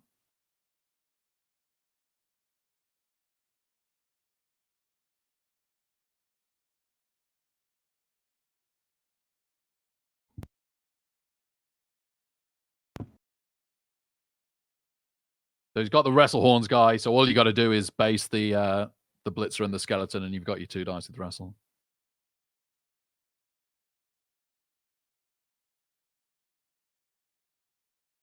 Yeah, I'd like to see one more forward from the ball carrier, if I'm honest with you, because all he needs is a push at this stage.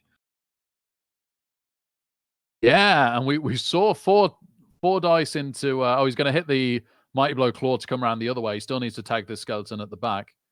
No, he doesn't because of the guard. So yeah, we're going to see a hit on the blitzer to open up the back attack. Yeah, we saw 4 dice on the ball fail in the first half. It would be ridiculously unfair on the Kislev if that happened again here. Just opting to push him back.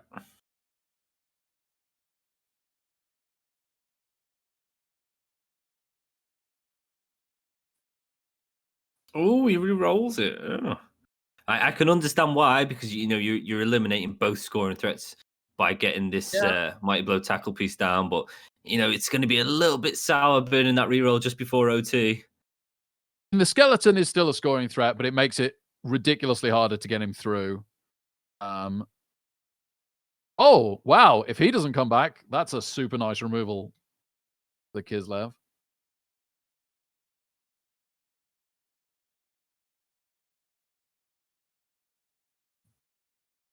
2 rerolls each now going into overtime.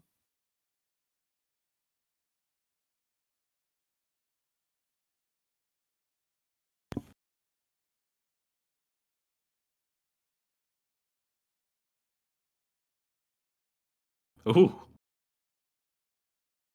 This isn't the craziest score. It's not. If no more Kislev men come over, the skeleton comes in and blitzes the catcher away, and then the scoring threat skeleton just has a 4+ dodge into end zone, and then a 4+ pass with pass into 4+ catch. Like that obviously is okay. He has managed very critically to tag skeleton. So there's another 4+ now in a dodge, probably with the mighty blow tackle. So it's 4+. 4+. Is it double GFI from the skeleton?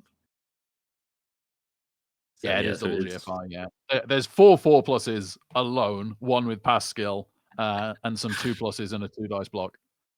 It's still not like completely bonkers. If he makes a few, okay, so he's going to 5+4+ the skeleton instead. The problem with that is that it makes the I sorry to say, I think I prefer my way because it makes the pass much worse as well.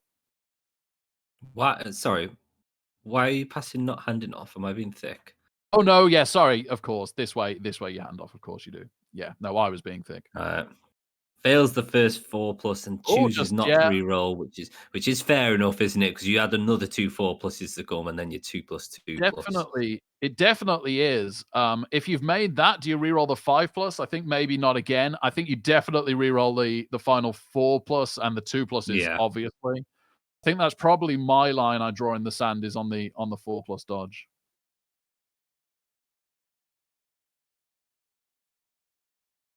Right, so well, Heat's done a number this time, Rick. And it looks like it's you're going to mighty blow hit offense as well. Yeah. So yeah, absolutely devastating for the Khemri. Kislev have 2 catches, which is the critical amount. They have lost 1. But with 2, this is they're going to really, really like their chances with 2 rerolls in getting the score in here. 2 Tomb Guardians and the best thrower out is absolutely devastating. Yeah, this is quite a heavy swing in Khornight's favour here. I can't see him not putting this quick score in. The lack of control due to two Tomb Guardians being out is just it's too devastating a blow for Regor, I think. But he's a good coach, and we'll see what happens.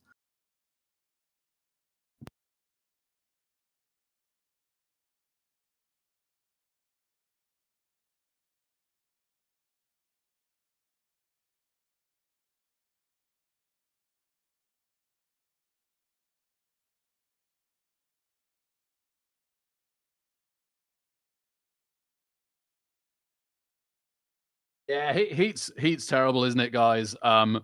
Thankfully, up until this point, it hadn't affected the game, so we got like a normal time with heat doing very minimal, which is often not the case. But yeah, it's really wrecked this overtime. The coin flip was always going to give one team a massive advantage, though. The Kislev would still have been huge favorites here. It's just exasperated that.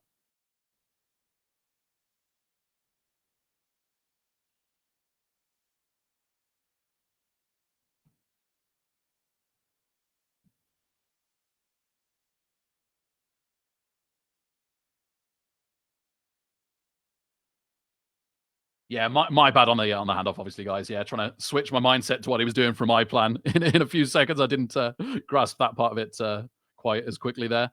I still fat in though. He still got a mighty blow hit with my route, didn't he? It was into the catcher down the sideline. So you got that on either play.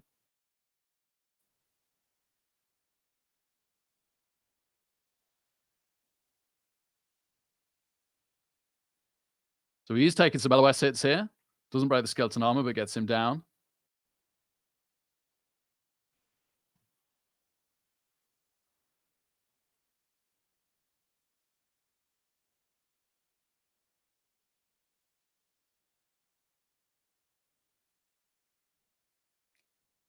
I'd have liked to have just gone down the right flank here, Hancock. Do you think you follow this route, or would you have just run some men down the free side? Might have lost Hancock for a second.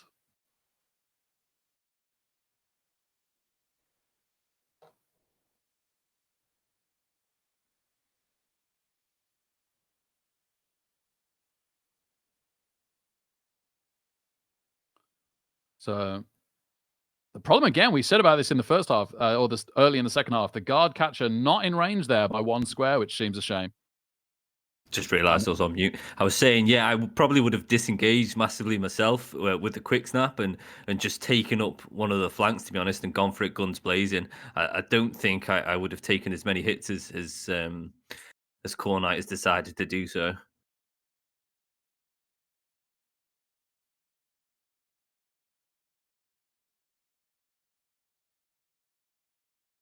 And a chance for a little bit of pressure here. Probably still looking for a snake from the Kislev at some point, the Khemri, but they'll make them roll as many 2+s as possible. See, now, I don't know how much I like using the tackle piece to mark the ball, if I'm honest with you. I think I'd rather have him at the back for a shot on the ball if I get one. Be really interesting if the Kislev win here, because Kislev Wood Elves is a whole bunch of strip ball versus ineffective sure hands on both sides. So all the offenses can get a bit messy.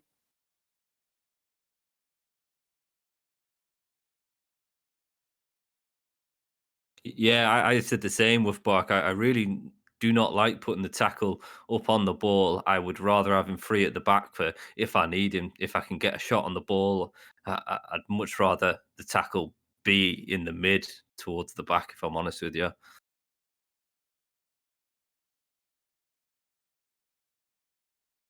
What do you think, Rick? Would you keep the tackle back, or would you have done the same here and tag the ball? It's hard to say. I don't absolutely hate it. The block pieces are still pretty good at sacking the catchers, so it is nice to force naked 2+s and try and reroll burn early in a turn. Oof. And then he can't do these GFIs, for example, and getting anybody else free to support him. See, I'm actually quite a fan. He's in a pretty desperate spot. If he had forced the reroll, I think it would have made for a risky turn for the rest of the turn there for Kislev and given the Khemri a chance. I think if I'm GM5 with this guard catcher here, I would actually put him behind just in case I don't get the knockdown, because now you've got a 75% to get on that ball. Yeah, and it could go off as well, couldn't it, if he gets the full pow? Yeah. So I'm not sure even about taking the hit. I think if we're GFIing to tag him, I'd double GFI'd and north-south him, because then it's a 5+4+ to get out. At the moment, it's just 75% to get on the ball, and he's obviously going to take that chance. Rattenblood asking if we've seen a bear dodge. I don't think we have this match, have we, Hancock? Am I we did at one? the start of Khornight's offensive. Oh, right. Like, I missed turn 1. Was it? It might have literally missed turn 1. Yeah. Okay. I haven't got any gas in the tank. I'm sorry, HDK.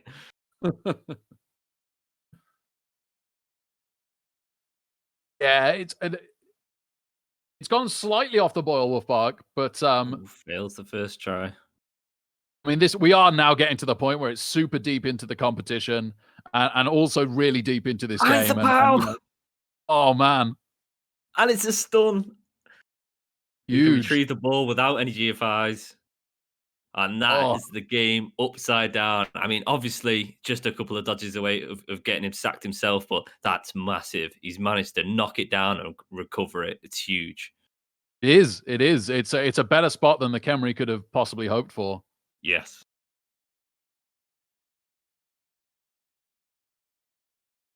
Yeah, I just think this is Blitz Pit taking its toll on the coaches here, and very understandably. Massively. It is 2 long days of some top quality Blood Bowl, so it's going to take a toll on anyone. Even just one really intensive match that keeps swinging back and forth. By overtime, you can be mentally exhausted. Yeah, agreed.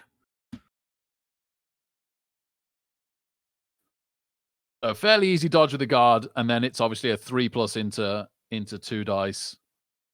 Is the start of where you start to go here as the Kislev.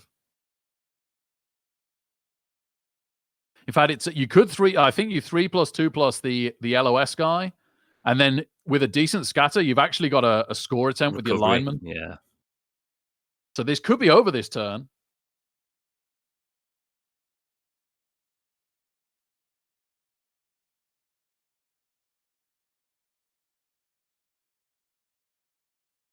Is opting for the closer one. Makes the 3+ and finds the power as well. Can run him into the end zone if he wants to. He's following, so I don't think he is. Oh, massive removal! Oh, no that more is throw rod. Huge. No more sure hands for the Khemri here. Builds a 3+. You just eat that at this point. You don't want to go down to 0 rerolls. Yeah, I'm not sure. I don't think you do, if I'm honest with you. I think I might have gone for a cheeky reroll there, because it's quite important I get in front of this ball. I don't want him having the easy 4+. It's an easy 4+. He's got an easy blitz away on the lineman now into the same pickup attempt he'd have had anyway. And, you've got a good chance of the Khemri failing that. It costing them their rerolls, and then you having sack attempts the next turn anyway. So I think, yeah, for me, I really, really want my last reroll still there, and I just eat it. That's fair enough. Again, absolutely no criticism of the coaches getting the business done here.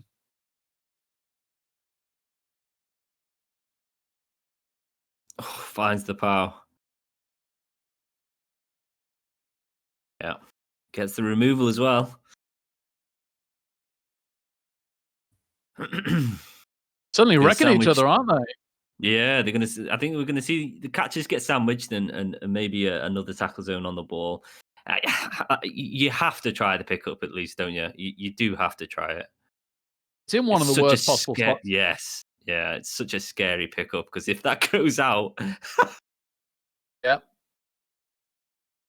Really nice for Khornight that he does have the short hands there. And protected from the foul as well, somewhat. Oh, doesn't make it. Huge failure. Puts the reroll in. Oh, doesn't make it. It goes the right way. Man, if that had gone straight across, and that far, that was just GG for the Kislev. Now that is pretty tricky. So imagine still having the reroll this turn now, Khornight. You'd really fancy your chances of winning this as the Kislev, but it's only going to take 1-1 in quite a few dice for them not to win this here. Yeah, he's got a lot to do to try and get that ball and get it safe. Puts the bear on it, lovely. Losers bracket plays so many, doesn't it, Wolfbark? Yes, so many more than winners bracket if you go out early. And we said right at the start that Regor lost his first game. He's played the maximum amount of games here, and Khornight lost his second one. So they've done amazingly well to hang tough and still be in this. They've won so many games since then. The winner of this is an absolute legend, really. They've gone so far in the competition.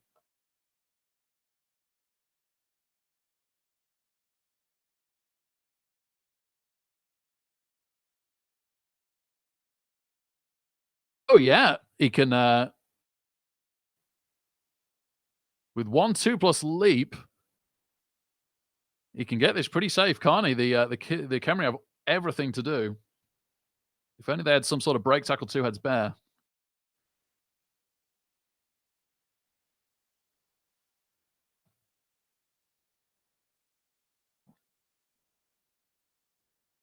It's looking over in the Kislev favor, but it is still a GFI away from the end zone.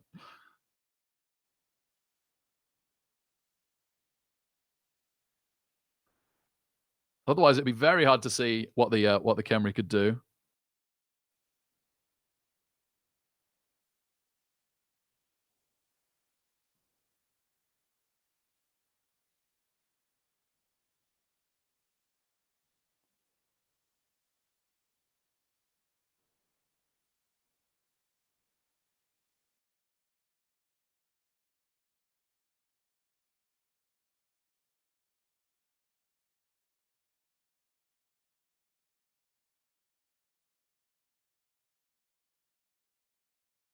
So that obviously cancels the dodge skill. Would be really nice to break armor here. He doesn't, so the horns piece is going to get a blitz back on the tackle piece to free up the catcher again. Held by the skin of its teeth as well.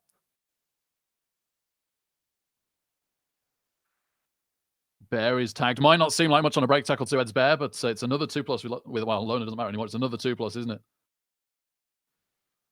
Oh, and that's why he fouls the horns.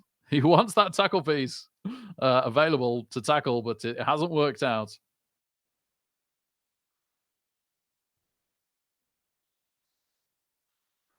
So basically, the horns blitz on the tackle here, and then you dodge the catcher and run him over to the left, don't you? And tag up the Tomb Guardian.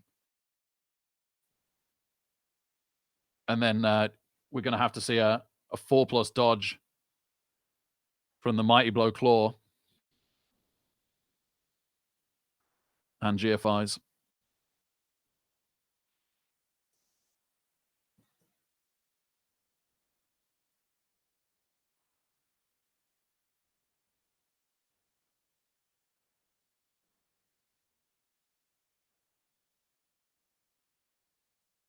No snake on the dodge.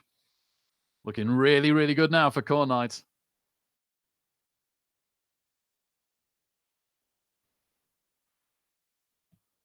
Okay, so instead of going for the tag, he's going for the dodge to screen. Yeah, I like that. Other than snake in the dodge, that does seem to have got this even more secure.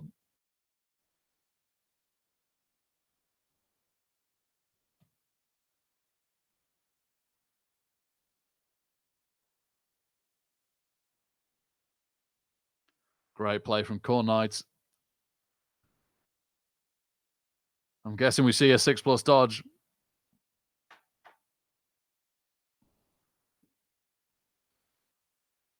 No, he's just blitzing the catcher. So he's going to rely on the double skulls. Or the snake dodge.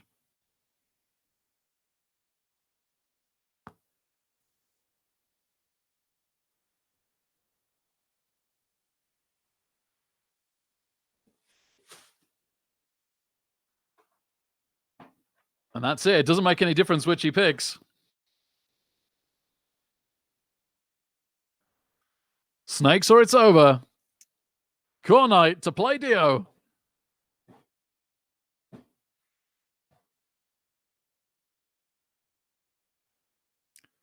Gets the wrestle. Double twos. Congratulations, Khornight.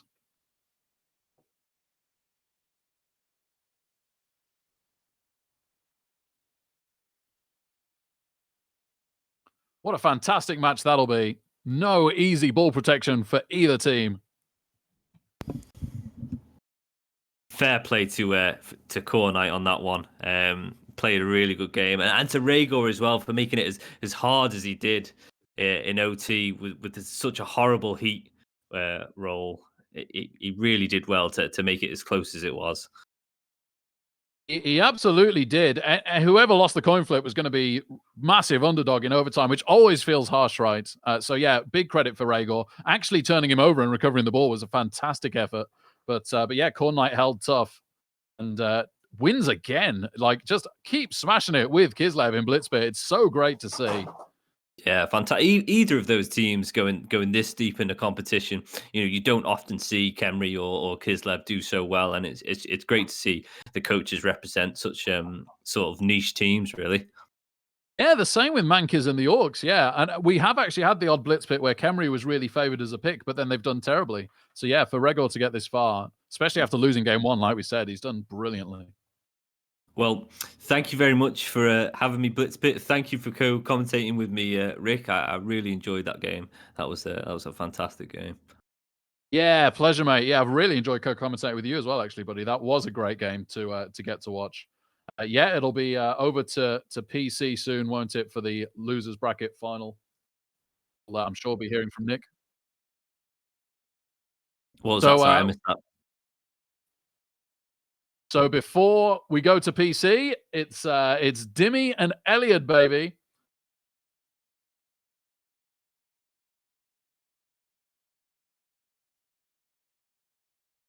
There we go.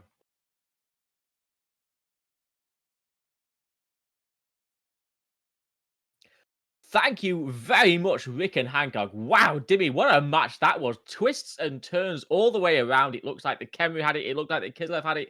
I thought the Khemri had it again in overtime, but Khornight comes back, and congratulations to him through to the losers bracket final, if you like, to face Dionysian in a moment. But what a game, Dimmy. That was mental. That was truly mental, wasn't it? Sweltering heat. What everyone loves heat, don't they? Is that what I don't get is right. Khemri, they're from the desert, right? Surely they should be able to deal with the heat, but unfortunately not, But yeah, what a game! What a game! We did see, like, it's probably not fresh in the mind, but we did get to see Dio versus Mankiz as well. That was a great game. Yes. We saw a Daka. We've seen many a Daka from Dio. And yeah, that happened. We saw some rowdy fouls. Very rowdy fouls. We saw some great play actually. So. But yeah, that finished to the Kislev Khornight, the Khornight's Kislev and the Khemri, Regor's Khemri. It's not easy to say, is it? Lots of Ks in that matchup. It is difficult. It's too much. That was outstanding. That was really fun. It was a great game. It, like, when he sacked him at the end there, I was just like, holy moly, what's going on? And then the KO on the throw row was like pretty big as well. So I don't know. And as you see, as you say, Dio out from the winners bracket, back down into the losers bracket as well, losing to Mankiz earlier on with I guess the failed Daka for the first time this tournament. We have to add, so far the Daka has done the business, but not this time. And despite as you say, losing a couple of line hawks to the fouls, Mankiz and a black hawk as well in the end. Mankiz triumphing. So nicely done, Mankiz. He gets an hour break now, or well, there or thereabouts, and he'll be back for the grand final later tonight. But before then, starting in a few minutes when Khornight has had some rest, as he'll no doubt want after that probably game. Deserves, yeah. Yeah, absolutely. We'll be seeing him versus Dio in the the second semi-final, if you like, or the losers bracket final, whatever you like. And Kislev versus Kislev versus Wood Elves, Dimmy. Wow.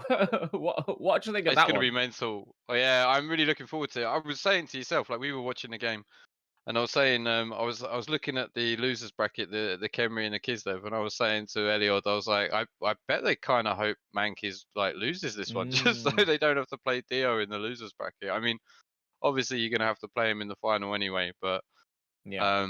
Wood Elves are probably the worst for even like whoever won that one. Wood Elves are Yeah, probably I think worse for so. the Khemri and the Kislev. So, but I mean, Kislev and Khemri is going to be fun. It's going to be a great time. You've obviously mentioned to me as well about the bear and maybe could have had tentacles instead of the 2 heads. Yeah. So we'll see. We'll see.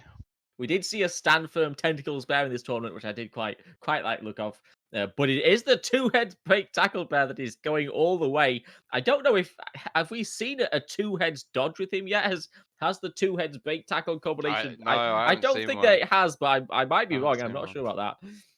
I did see the bear lie on the floor for the first Yeah. half against Regor, so it was pretty bad. It was a bad bear. He just didn't want to play, which was kind of what I expected from the bear. Like it's easy for my brain to I forget. thought he'd Like be it's shit, and he was. yeah, pretty much. Like I always like this is the thing. I got so much stick in the last Blitz Pit because I was saying how the bear was irrelevant, and it just so happened as soon as I said it, the bear had the game of its life. It was KOing people left and right, and it made me look like a right fool.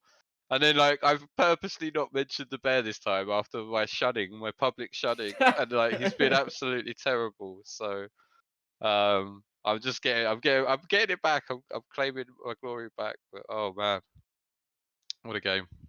Yeah, what a game. We talked about professional Blood Bowl coaches earlier. Of course, not Dio, sorry, Regor Yes, going away with $25, and now the third place coach in line for $50, which is pretty nice indeed. But I think we're ready for the game. So, yep. without further ado, ooh, let's hand off on this channel, of course, to Scormezzo and Purple Chest. Good luck, guys. Everybody have fun with the game. We'll see you after the game.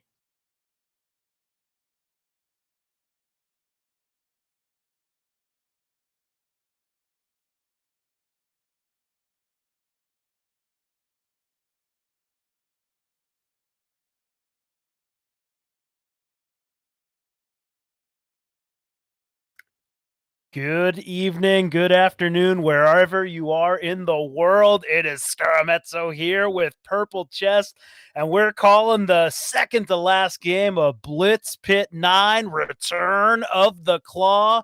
Dionysian and his Wood Elves taking on Khornight and his Kislev. PC, you ready for a wild one? This is going to be a lot of leaping and a lot of cage diving. Should be crazy. Yep.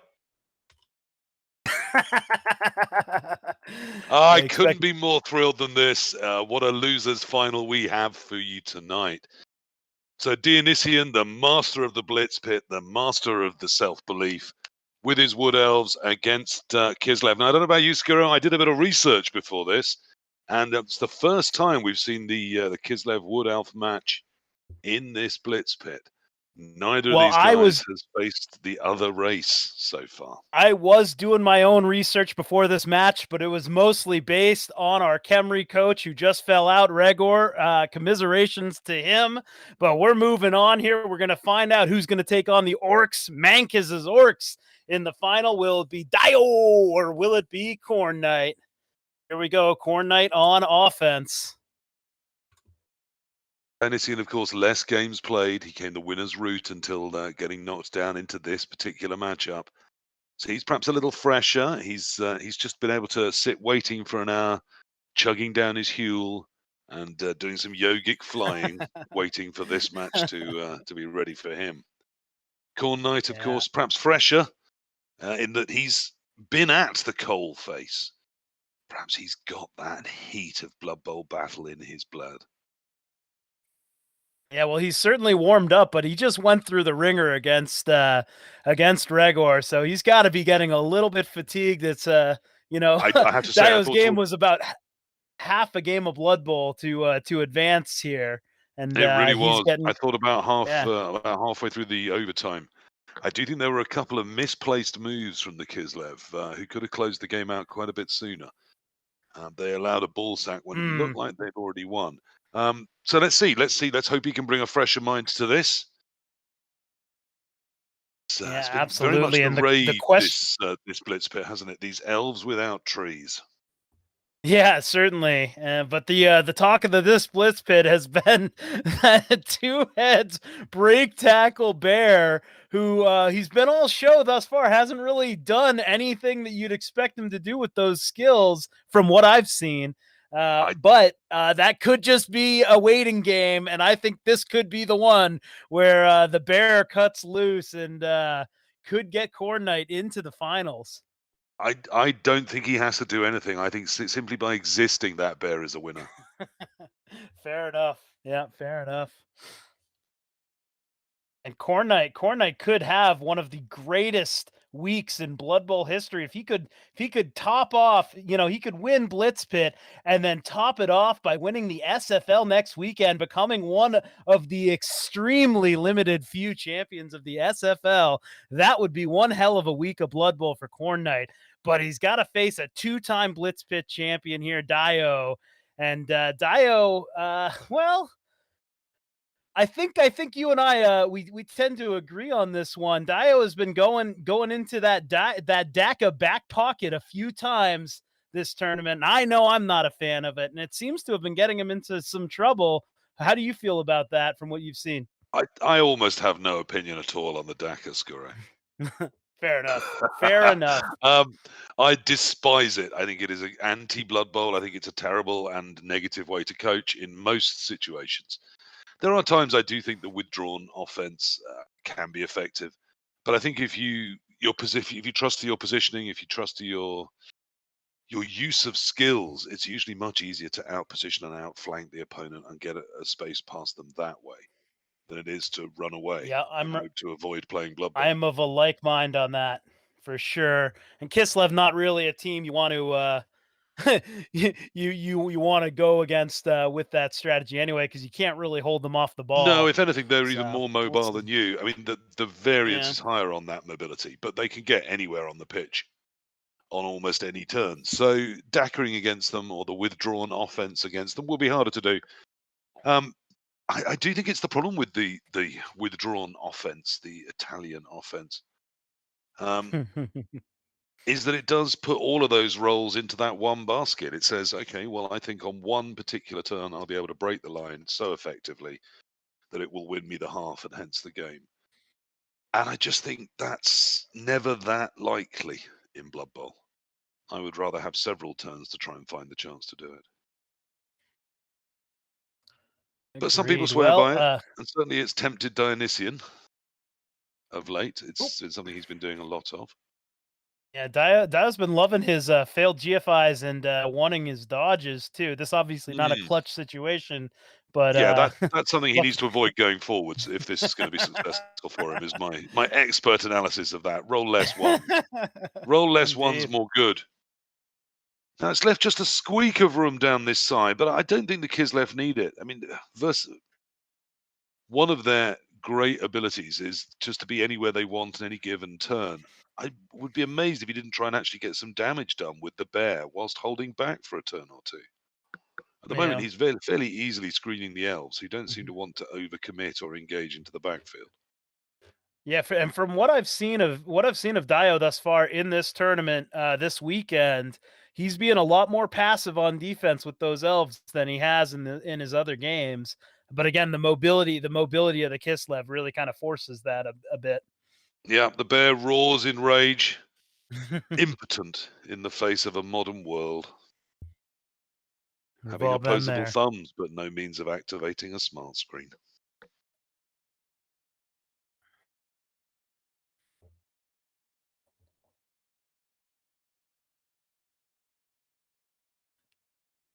Maximizing some blocks here, chipping away at some Kislevs. Yeah, I mean, he's just trying to put some risk on something, hold it near the edge so that needs dealing with, or it's got a 3+ away. But it's it's a flippant attack, isn't it? There's no seriousness behind it.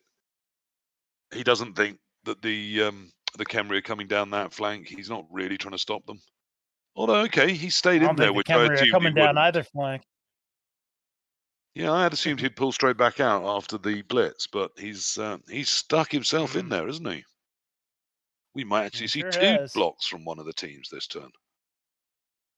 You got him the hit on the wrestler though. Obviously, the strip not going to really be a factor in this game, but that wrestler, you know, any time you can just leap a wrestler in to hit the ball, you can get that guy off the pitch. It's going to help. Now, I think we probably still persist with just blitzing with the bear, and we move to the other side of the pitch. But that's leaving 3 Kislev behind, which, Yeah. depending how quickly the leaps fail. No blitz from the bear, and he's committing to that left side, it seems. Okay. I'm not that impressed with the 2 elves that we're holding that way. Yeah, he gets the follow-up block here, though. He's just maximizing his blocks, trying to hit the AV7 as much as he can. See if he can get some removals. He does have a bench against Dio's no bench, both of them carrying an Apo, obviously. So every removal on Dio, you know, I mean, we say that, but you only need 4 elves to win the game. Yes, though it does make it slightly harder. I mean, it's still entirely possible. You know, 1 elf is to be feared. 2 elves is an army. Yeah. Yep. Running low on time here, though, for Dio.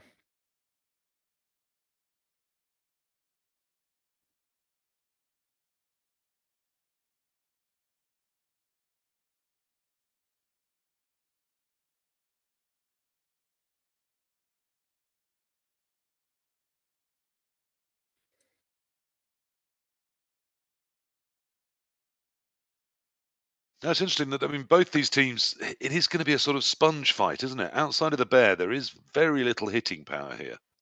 Yeah, for It is sure. interesting that we've got to the losers final with 2 teams that really can't hit with much beyond a feather duster. And then they're going to be against some orcs, which have just very successfully banged everything out out of that chaos on their somewhat serene progression to the final. Yeah, if you're Mankis, who you hoping to see in the final here, in terms of just team build, not coaching acumen? I suspect he will feel he has a better shot against the Kislev. Yeah, you don't want to have to think about all those leaps all the time, but it's probably, generally speaking, if you got to pick a team and one of those teams is Wood Elves, you pick the other team. Yeah, absolutely. That's largely what I'm thinking. I'm not sure either is his perfect matchup. But he's built quite an effective little machine. I mean, there's a lot of guard there, which is going to render both of their attempts to do a lot of ball action a little trickier. Still somewhat the phony war, this, just shuffling for position. It's not quite a Daka, but it's certainly not an aggressive offense, is it? We're quite happy just to hang back, and Dio's quite happy just to elf wall. Yep.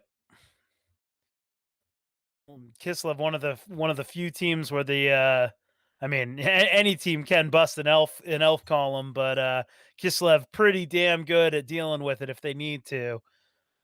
So, you know, at any point, Khornight could try and make a break. He's still got some time, though.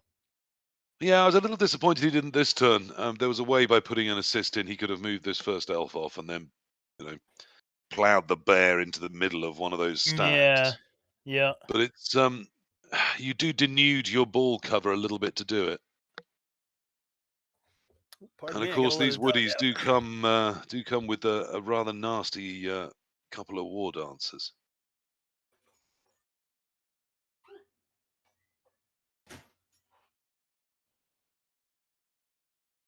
I'm not sure I love the pairing of horns with strip ball. I think I would have quite liked horns with tackle and you know, it's funny you say that. Heads, but...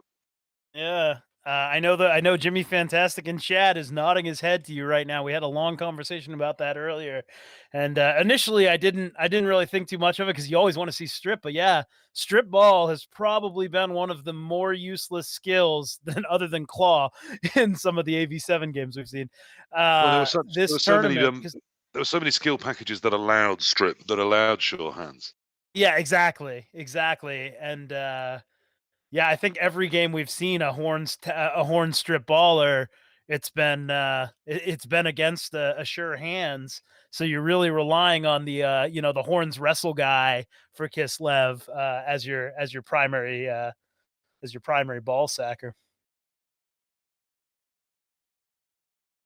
Yes, though of course in NAF style it's almost never about doing damage. It's always about positional control and just the ability to sack a ball.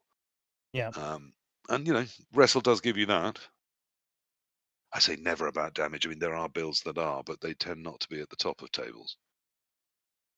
That not being a super effective strategy in a one-off game where no one gives a damn about deaths because they are resurrectable.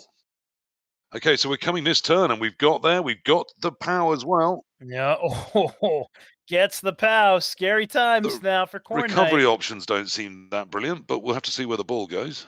Yeah, it's all down to the scatter. Who gets the break too, and the ball goes right into the hands of the lead Kislev Garter there, and things are looking okay now. Whew. Well, it is AG4, isn't it? With Yep, catch, they get to absolutely. re-roll any ball that goes over it too.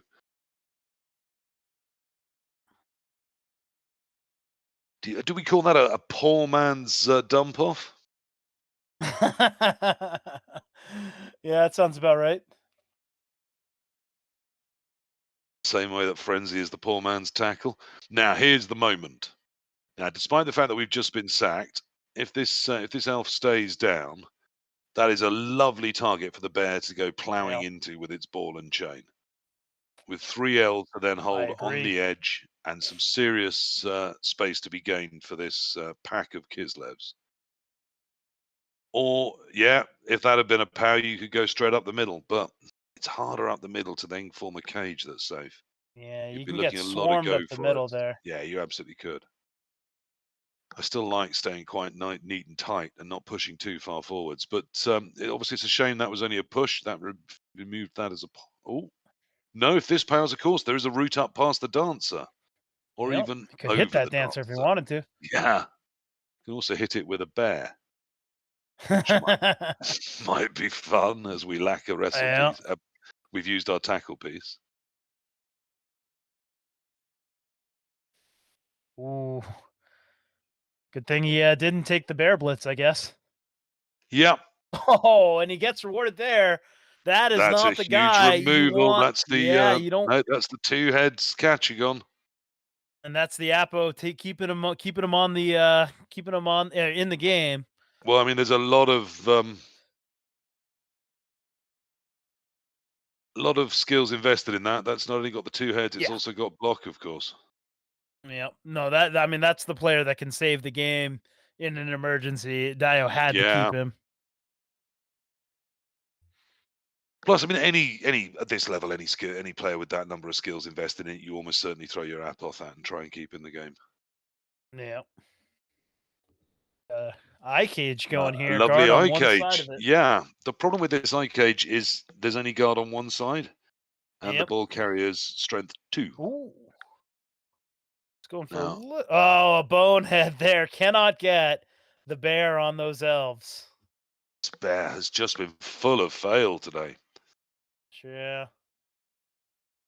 Now, if you don't see a problem with this, then that solves a fair amount of it, even by just lying there on the floor. That's a great probably use like him on of his feet, but it does. Yeah, it does the well, same thing. yeah, it's better on the ground than not there at all, because now it's a one die everywhere apart from one angle of attack. Sadly, that angle of attack is completely open. But it's if he chooses to come from anywhere else, it's only one die. No, it looks like he spotted it. And a wrestle's going to get 2 die, but of course there is dodge, so it's only about 55%.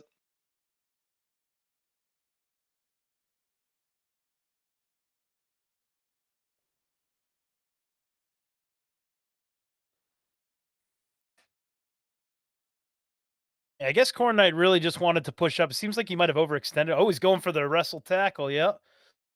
Coming from way Okay, yeah, bringing the downtown. And he rackle all gets the the way up. wrestle. Oh, and he catches the ball. That could, well, anything an that could AG4 catcher actually- can do, an AG4 dancer can do just as well. Yeah. Oh, dodges a little scary there. Maybe I mean he's better off with the ball in hand there, but a little annoying you can't get it and hand it off and just be gone.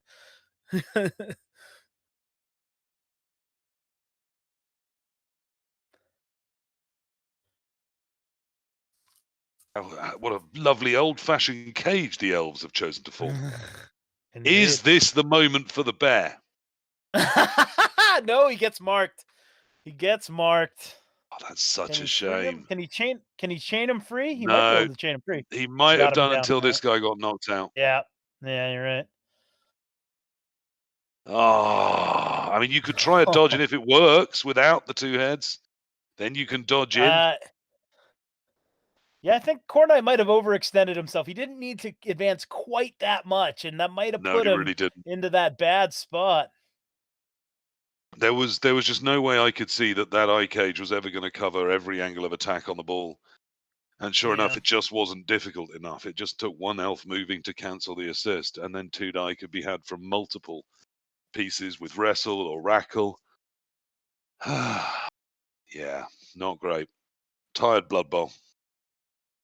I mean, I know he felt he had to push forwards, but the problem against War Dancers is you just can't take those chances. Yep.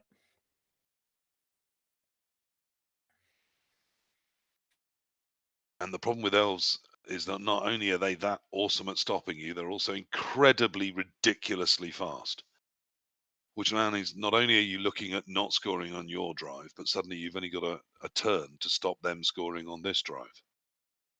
Wrestle If there strip isn't enough coming in for defense the in blitz. front of them. Leap Yep. is no good. Reroll. Has to re-roll it.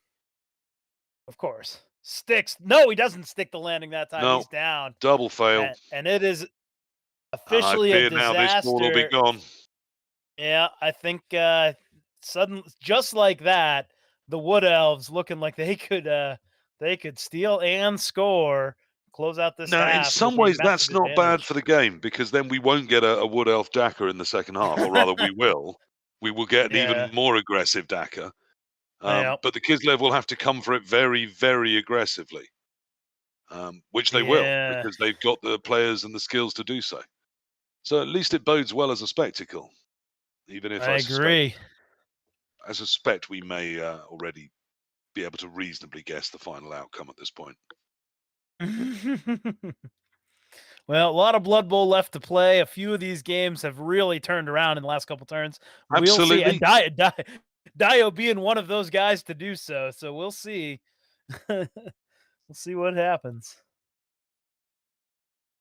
It sure looks like this is going to Green be is 1-0 up. at the half to the defenders. It certainly does. Because even after this ball disappears, there are more elves to come. Yep. Best hope here. He can't get away from the block tackler.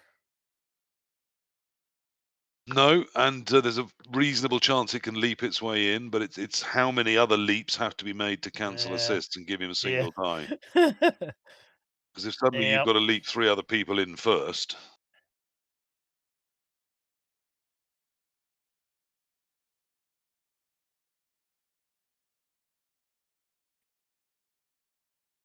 He's finding some nice squares. This is still very easy, unless this elf makes it. Oh, makes his 4+. Yeah, now it's very, very difficult. Yeah. Before that, a 1 die was a piece of cake. It just involved moving 2 players. Yeah. Okay, no, now it's still fairly easy. The problem is going to be retrieval. So you just need to get one that covers the other dancer. Yeah, he needs to be able to do this with that and leave that edge for sure hands. Yeah. Needs to leave that sure hands guy to retrieve, I think. if he wants to have any chance of stopping the score. Yes, I think you're right. Which means you probably need to come with Bertie the lineman. 1, 2, 3, 4, 5, 6.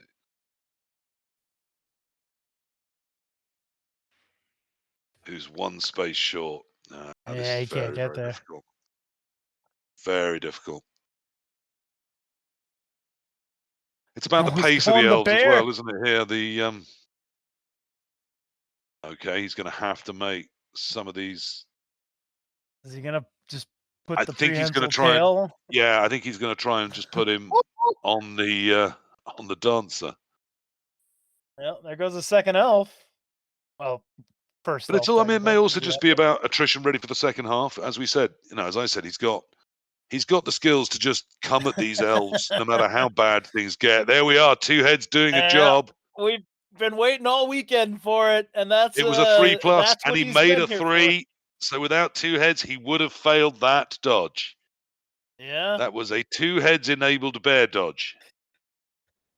If Is he going to get round? Khornight can get to halftime, down or even at 0-0, he's got that bear to thank. Yeah. I don't believe that, but yes. I agree. But what can you do? In that imagined future of yours, that'll be true. One of us has got to be an optimist here. I think good things could happen in the second half for Khornight. I think Dionysian, despite how easy it should be to just push around some of these Kislev using your pace and your agility and go 2-0 up early in the half, I think he will Dakar because he's been Dakering so much. They gave him the blitz out, but the dub skulls almost erased it. Almost did, but almost doesn't win any prizes, and Dionysian does. He goes 1-0 up at the half. Yeah, rough. I think people calling that one out. I think that might have just been too many games of Blood Bowl for Khornight there. Gave him the blitz out on the strength too. Yeah.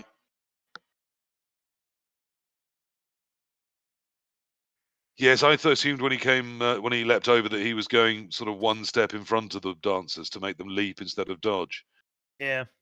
Which I thought they would do anyway because of the prehensile chain.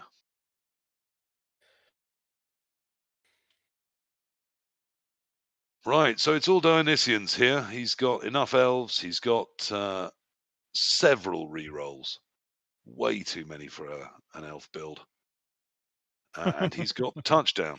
So all he needs to do is stay nice and safe and ideally go 2-0 up, at which point the game is over. Do you think he's going to push hard for the 2-0? Or do you think he's going to take the ball and run away? Not based on every like the not worthless based on everything else coward that's he happened. is. I think I do think he's been burned more by the DACA than he'd care to admit. So maybe he does change his ways and just go 2-0 up. Feel pretty good about that. I don't think he's not a man that changes his ways. He's a man that may invent or discover a new optimal position that supersedes the DACA. But he's not very prone to just deciding he was wrong.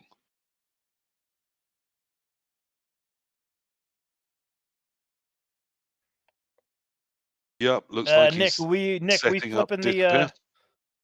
we flipping the view for offense here. Stay with the team on offense. Looking at the stream. There we go. Good man. Okay, so a reminder, what's important here is that Khornight is continuously coming all the time. He just needs to keep on coming until he can just grab it's gonna be a tall that task ball. without Regor in the game.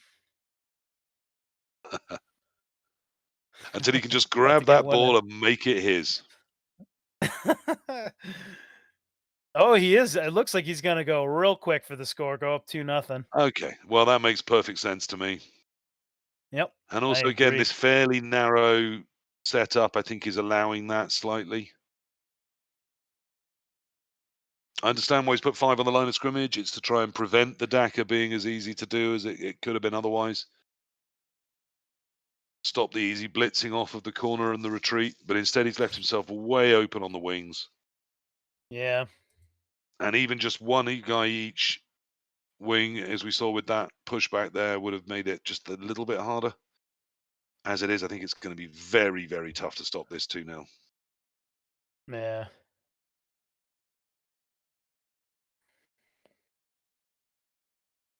But again, you know, the team that is most well suited to getting this ball in an emergency situation. Absolutely. I mean, I said tough, but you know, by no means impossible. Yeah. The way he's putting this almost a bounce screened cage in is definitely going to allow the Horns player to come in and get some dice.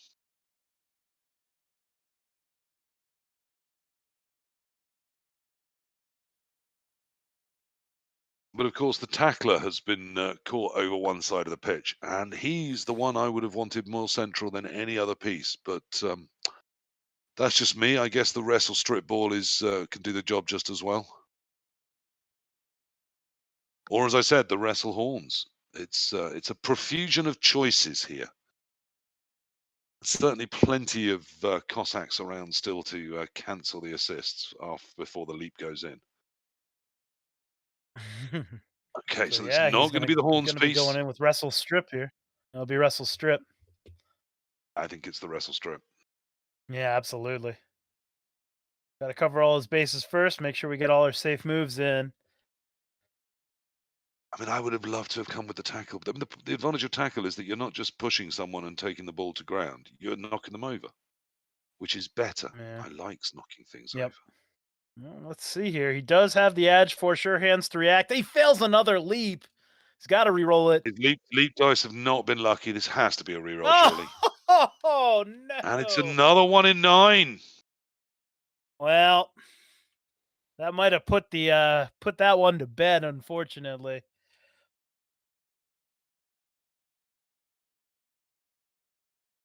One's tempted to draw the sort of conclusions that, just like Vampires, Kislev promised so much, but eventually will always find a game like this where they just fail too much. And against Wood Elves is perhaps when you can least afford it. I'm a bit confused as to why we're not just scoring this. Yeah, it's GFI. Yeah. I still think this Yeah, is I a mean, risk I we didn't agree. necessarily need to run. Yeah, I mean, I agree. You're giving the Kislev. I mean, again, all it takes is a couple of 3s and 4s, basically, and they can get the ball. Well, I mean, it's because you've got no guard. It should be reasonably easy for them to work a 1 die. Yep. And a 6 still happens 1 in 6 times, and that's quite a lot. Particularly if you re-roll it, that's almost 1 in 3 times, which is loads. I mean, I do understand there are more things than that, but it's still a reasonably good shot. Whereas at 2-0, I think the game's just over. Although I suppose burning another turn doesn't hurt either, does it? Yeah, I mean that's the thing. Khornight can rush a score, and then again, because the Kislev can hit that ball any turn. They just can. So Yeah, to the point where we're not even really bothering to protect the ball this turn. We just got some elves near it. Yeah, that's a good point. Which is, I quite like that. I'm a fan of the comedy stylings of Blood Bowl, and yes, having some elves near the ball is almost the same as a cage, isn't it?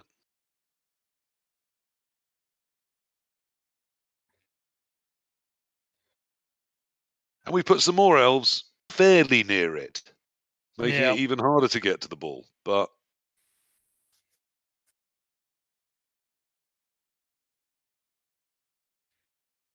I still don't like giving them an easy shot on the ball. I no, mean, it's but always I still see a Horns Rackle.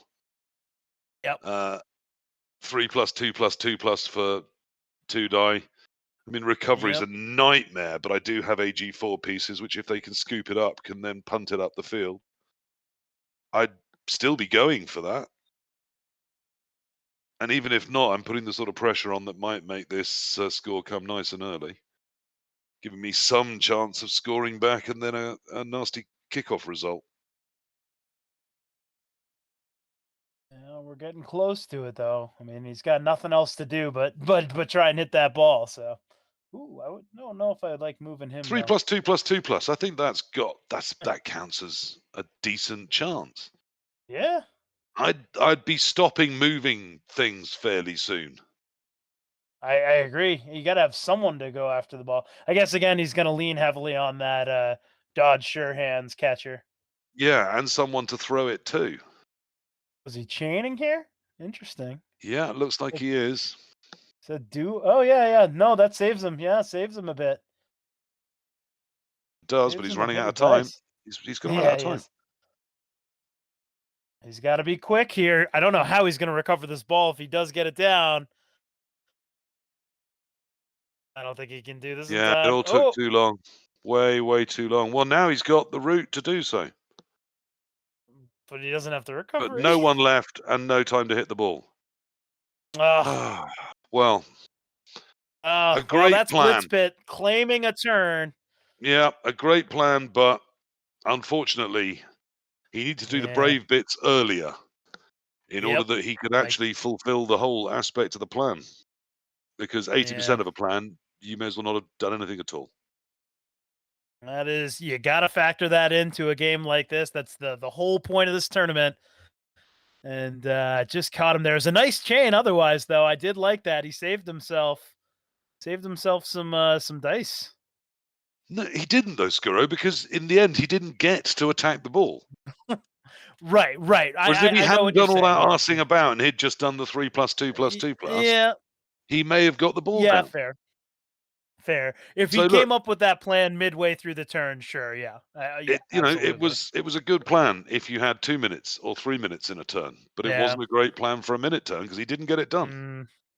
And now he's 2-0 down. There it is, 2-0. Got a long way to climb, but he's got the turns to do it, and he's got the team to do it. So we'll see. Don't write Khornight out yet. He's had some good games this tournament. Can he pull one more directly out of his ass? Just needs to get a score in 2 to 3 turns, and then look for either some sort of fail or a kickoff result that really helps him. I think we've got to see a different style of play here. We've got to see something much more aggressive in terms of just getting forward, seizing space, and creating scoring options. Yeah. Just needs to bang something in as quick as possible, ideally in 2 turns.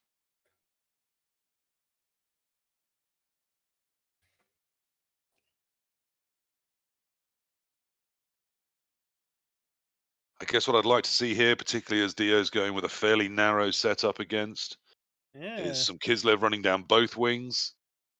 Some midfield options to relay the ball to, so at least one of the catchers left in the midfield, and then the ball retreated where the elves can't reach it. And then I'd be looking to bring the full ball forward, hand it off to a thrower, run the thrower, and then catch it and run it in. Yeah, a little surprising Dio's so central here. Yeah. Like, he's going to 2-turn it. Well, I mean, Dio's also usually of the mindset that if people are going to score, he'll let them score. It means he gets the ball back. Right. I can see the logic here of him saying, as long as I don't defend it too much, okay, he scores in 2. Well, then I've still got the ball. I'm still ahead. And I've only got 3 more turns to stop him getting the ball off me. And of course, rolls the Blitz. Who called that one? That was exasperated cultist calling the mega dice blitz there, and it's a short kick with the narrow setup, tempting Khornight slightly wide to try and take advantage of it. It now becomes genius because it's thinned out the central line, allowing an easier route through to the ball area. Fantastic. Oh, get ready for a rematch in your finals, folks. I don't want to write Khornight off until the game is over, but he could be dropping the early GG right now.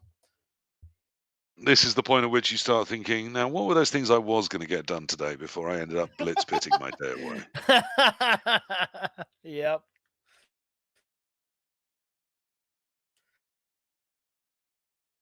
Two heads walking right through all that. I remember in the very first rule book, there was an example of a Dark Elf just walking through several tackle zones. And I tried it in a game and it instantly failed. And I thought, well, that's nonsense.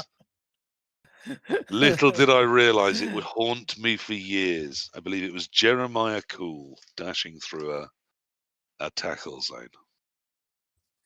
It made it obvious it was something that really only elves should try, and even then only occasionally.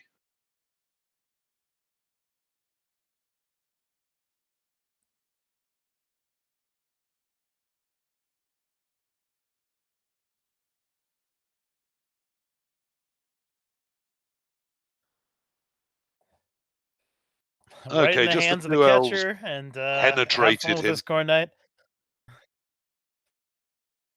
So Khornight's lines there, penetrated by two elves who are now fully up in behind him, applying all the pressure there they can.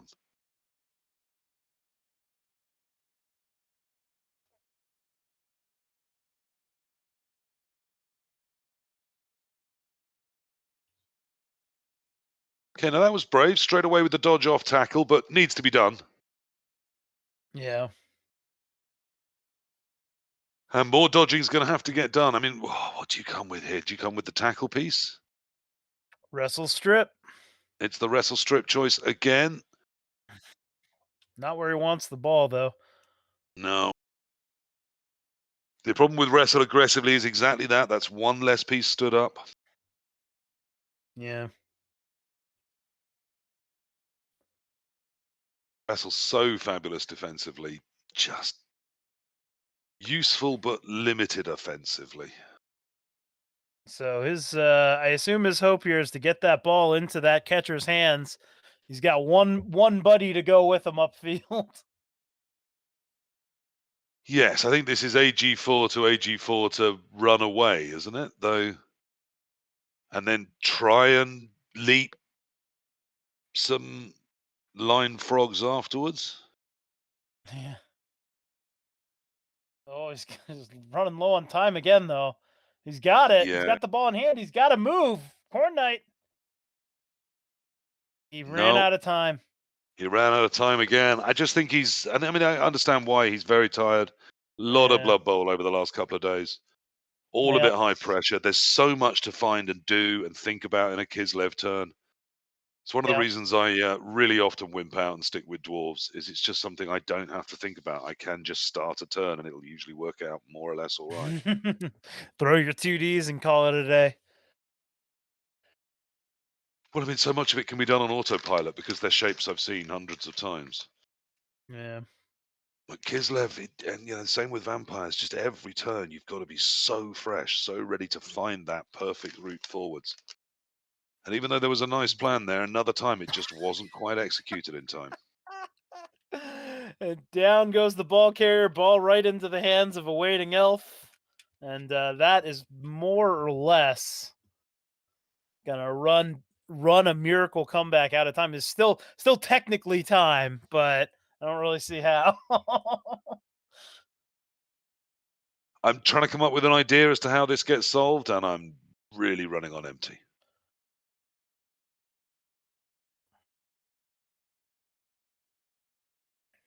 I mean, the ball isn't going anywhere because that elf's moved. There's some good news. Yeah. And once you knock it over, it might bounce somewhere where you can leap, pick it up, and bugger off, but it's not really going to, is it? Although, hey, hang on, there's a thing. With where that dancer's gone, you can free the bear, and the bear can blitz sideways onto the ball position and knock it back to where the catcher is downed on the ground, which gives you someone to fetch it and then hoist it away to whichever lineman is left that hasn't then moved. Yeah, the So thing I'm is, not he's sure moving I everyone entirely here. like where that dancer's gone. Yeah. It does leave this chain on. He does. He's not He taking just it goes, though. just straight on, pals it.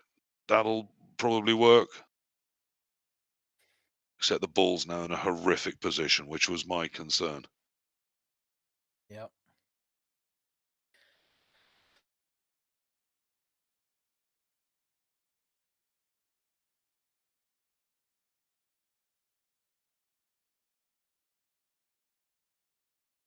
I mean, an AG4 can just scoop that up, but there's not a lot of those left. Oh, here's one.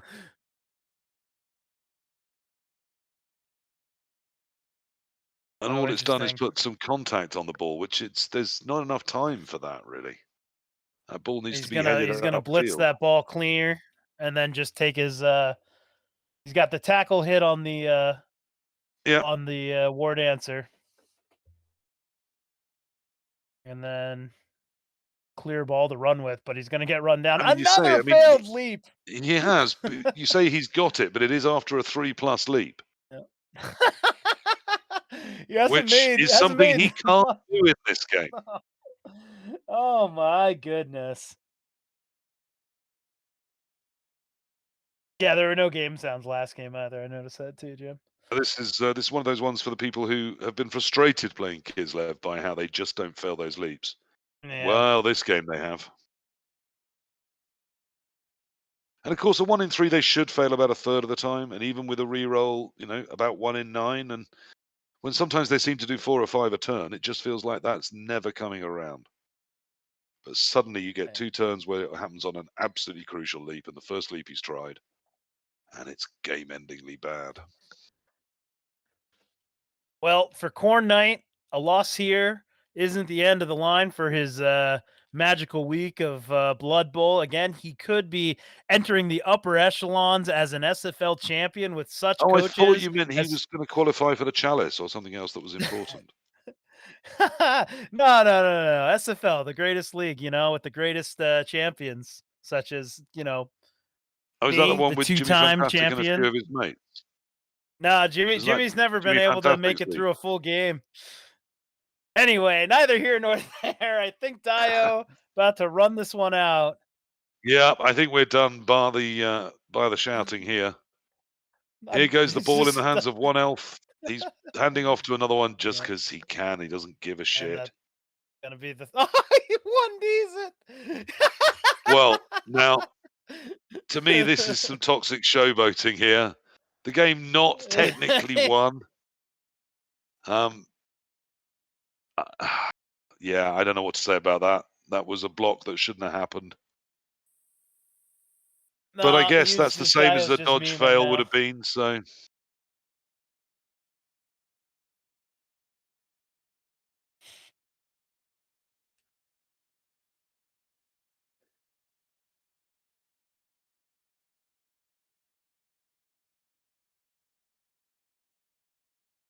So it's a repeat of the actual winner's draw final, wasn't it? Before Dionysian dropped down and had to play this game.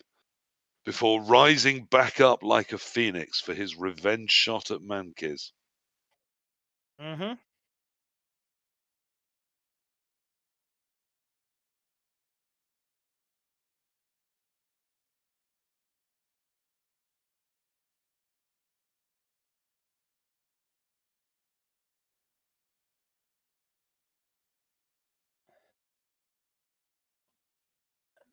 Well, there's a world in which Khornight has 2 turns to turn him over and tie the game up. Yeah, absolutely. I mean, there's a lot of ways this now goes 100% right for him, but karmically, it would be the best world. oh, completely deserved.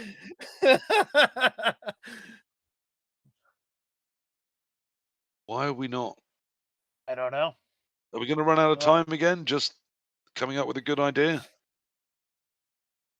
He needs a score threat, though, if that's going to be a reality. Yeah, he just needs to come on. No, why are we?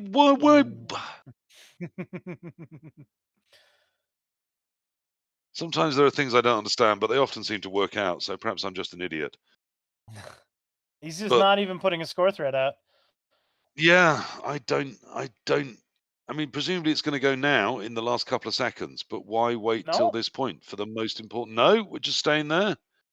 Wow. We're taking a meaningless hit instead of trying to win. Interesting call there. I mean, maybe Khornight's just giving up on the game, trying but to win the there was game he's playing. Yeah. It's confusing. There was a very easy 3+ there to at least create a scoring threat for next turn, which all right, it's still going to be a tiny bit too late scoring in 14, but it technically means, on a blitz or a missed field, you've got a chance. You've got AG4 players. I think you have to have gone for that, don't you? Yeah, certainly. He could have had 2 scoring threats down there this turn. And just like, I mean, I agree. The game is over and he's lost, but like, why not? Now Dio trying to protect his players in this res format for next game. Interesting. I'm not sure he really knows what he should do because it doesn't seem to matter now. Okay, well, I thought knocking the Dio ball was over. going to meme leap in successfully with his war dancer. Well, I mean, that was the other thing, is that also didn't look like a safe cage. So I just don't. I think that was tired and given up.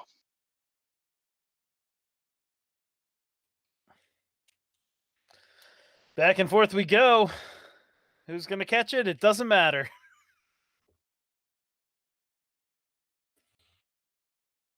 Well, it's probably made their mum proud. Do you think in the world of Blood Bowl, their mums watch?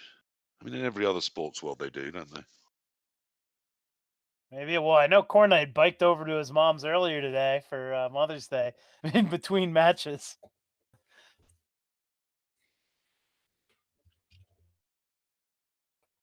Yes, Dionysian's elves moving more in sort of fear and confusion than in any sort of actual plan. I guess we could call that a defensive screen, but I'm not really sure he knows what he's defending against at this point. I feel like Khornight thinks he has one more turn than he does. Or an entire half that he doesn't have, maybe. Maybe. But I mean, Okay, that now is we're doing to a fancy yeah. game push to still not be anywhere near in range. Yeah. But it was clever. It was nice. I liked it. Well done.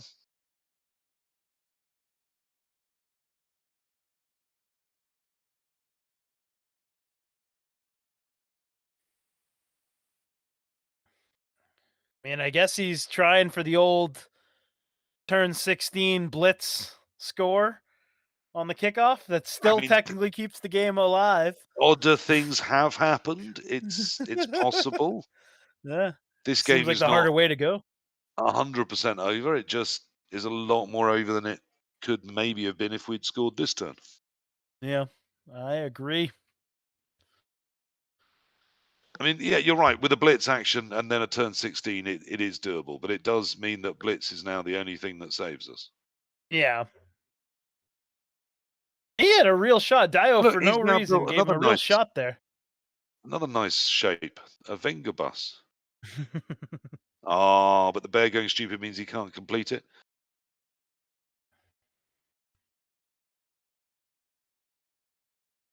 Finally removing some elves, which must be making him feel a lot better.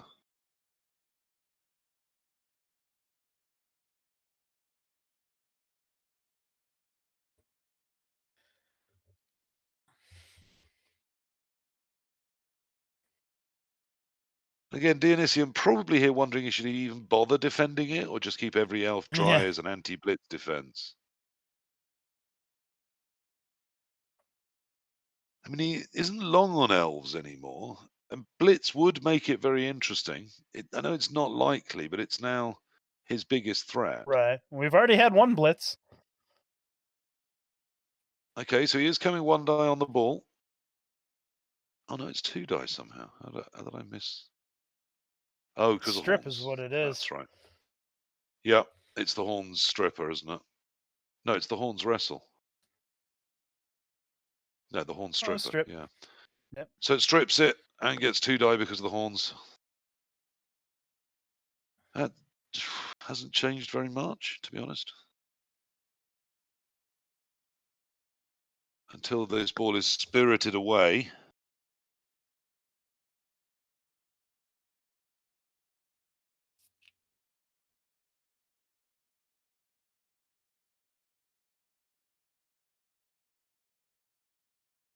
Dionysian just 1 game away from his 3rd Dome title. Together with a move to Blitz a level Pit. of Zen known only as a Blitz Pit. known only as utterly insufferable. Yeah, if we're going to talk about other competitions here, clearly the only one we need to talk about is the multi-champions of the SFL.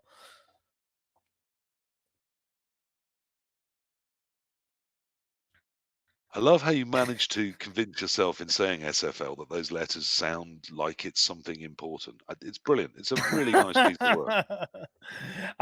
You know Why what? just say them like they're meaningful and impactful? People will think it matters. I'm powered by delusion, PC. What do you want from me? I just don't see anything good to talk about here from the Kislev point of view. They're completely screwed. Yeah, I mean the game is over, but we could get a very wild moment at the very conclusion of it. I mean, we saw the bear do something which it wouldn't have done without its second head. That was fun. But I think we've also seen some tired Blood Bowl from Khornight, to be fair. Yeah, absolutely. absolutely. I mean, that's broken him on his wheel. And Kislev, of all the teams too, to have to play that many games with Kislev in 1 minute turns, that is a tall task. Absolutely tall task. Several turns, it just hasn't happened in time, has it? Oh, Allie.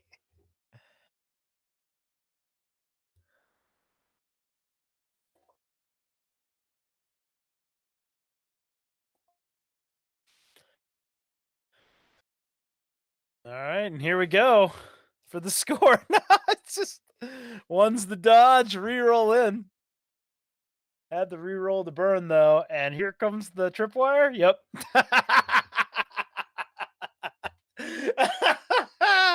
Well, now you can officially write this game off and say, congratulations, Dio, commiserations, Khornight.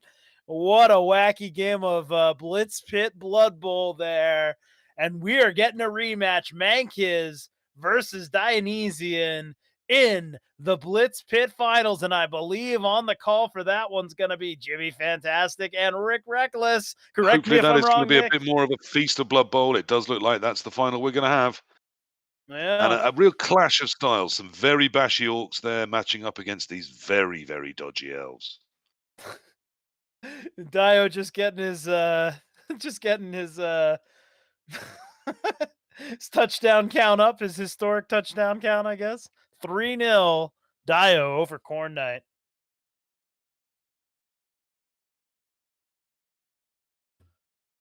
Khornight going home, of course, with a big chunk of money to commiserate him for his weekend wasted.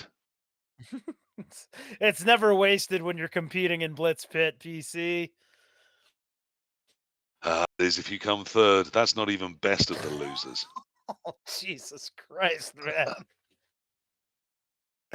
He can buy his mom some flowers. Will it cover the stench of disappointment? Oh my God, man.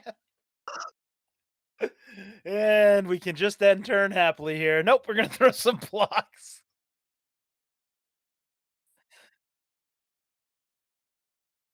Okay. And now as the And that'll do it, folks. life shaking unhappiness like that, ends with a failed bear. Yeah. Absolutely. Really as we're going to go from one concussed bear, we shall go to the other one. Dimmy fucking G and Elyod, take it over for us. Wrap this one up. Again, congratulations, Dio. Commiserations, Khornight. We'll see you guys. Well, we'll see one of you guys in the final in just a little bit. Back to the studio.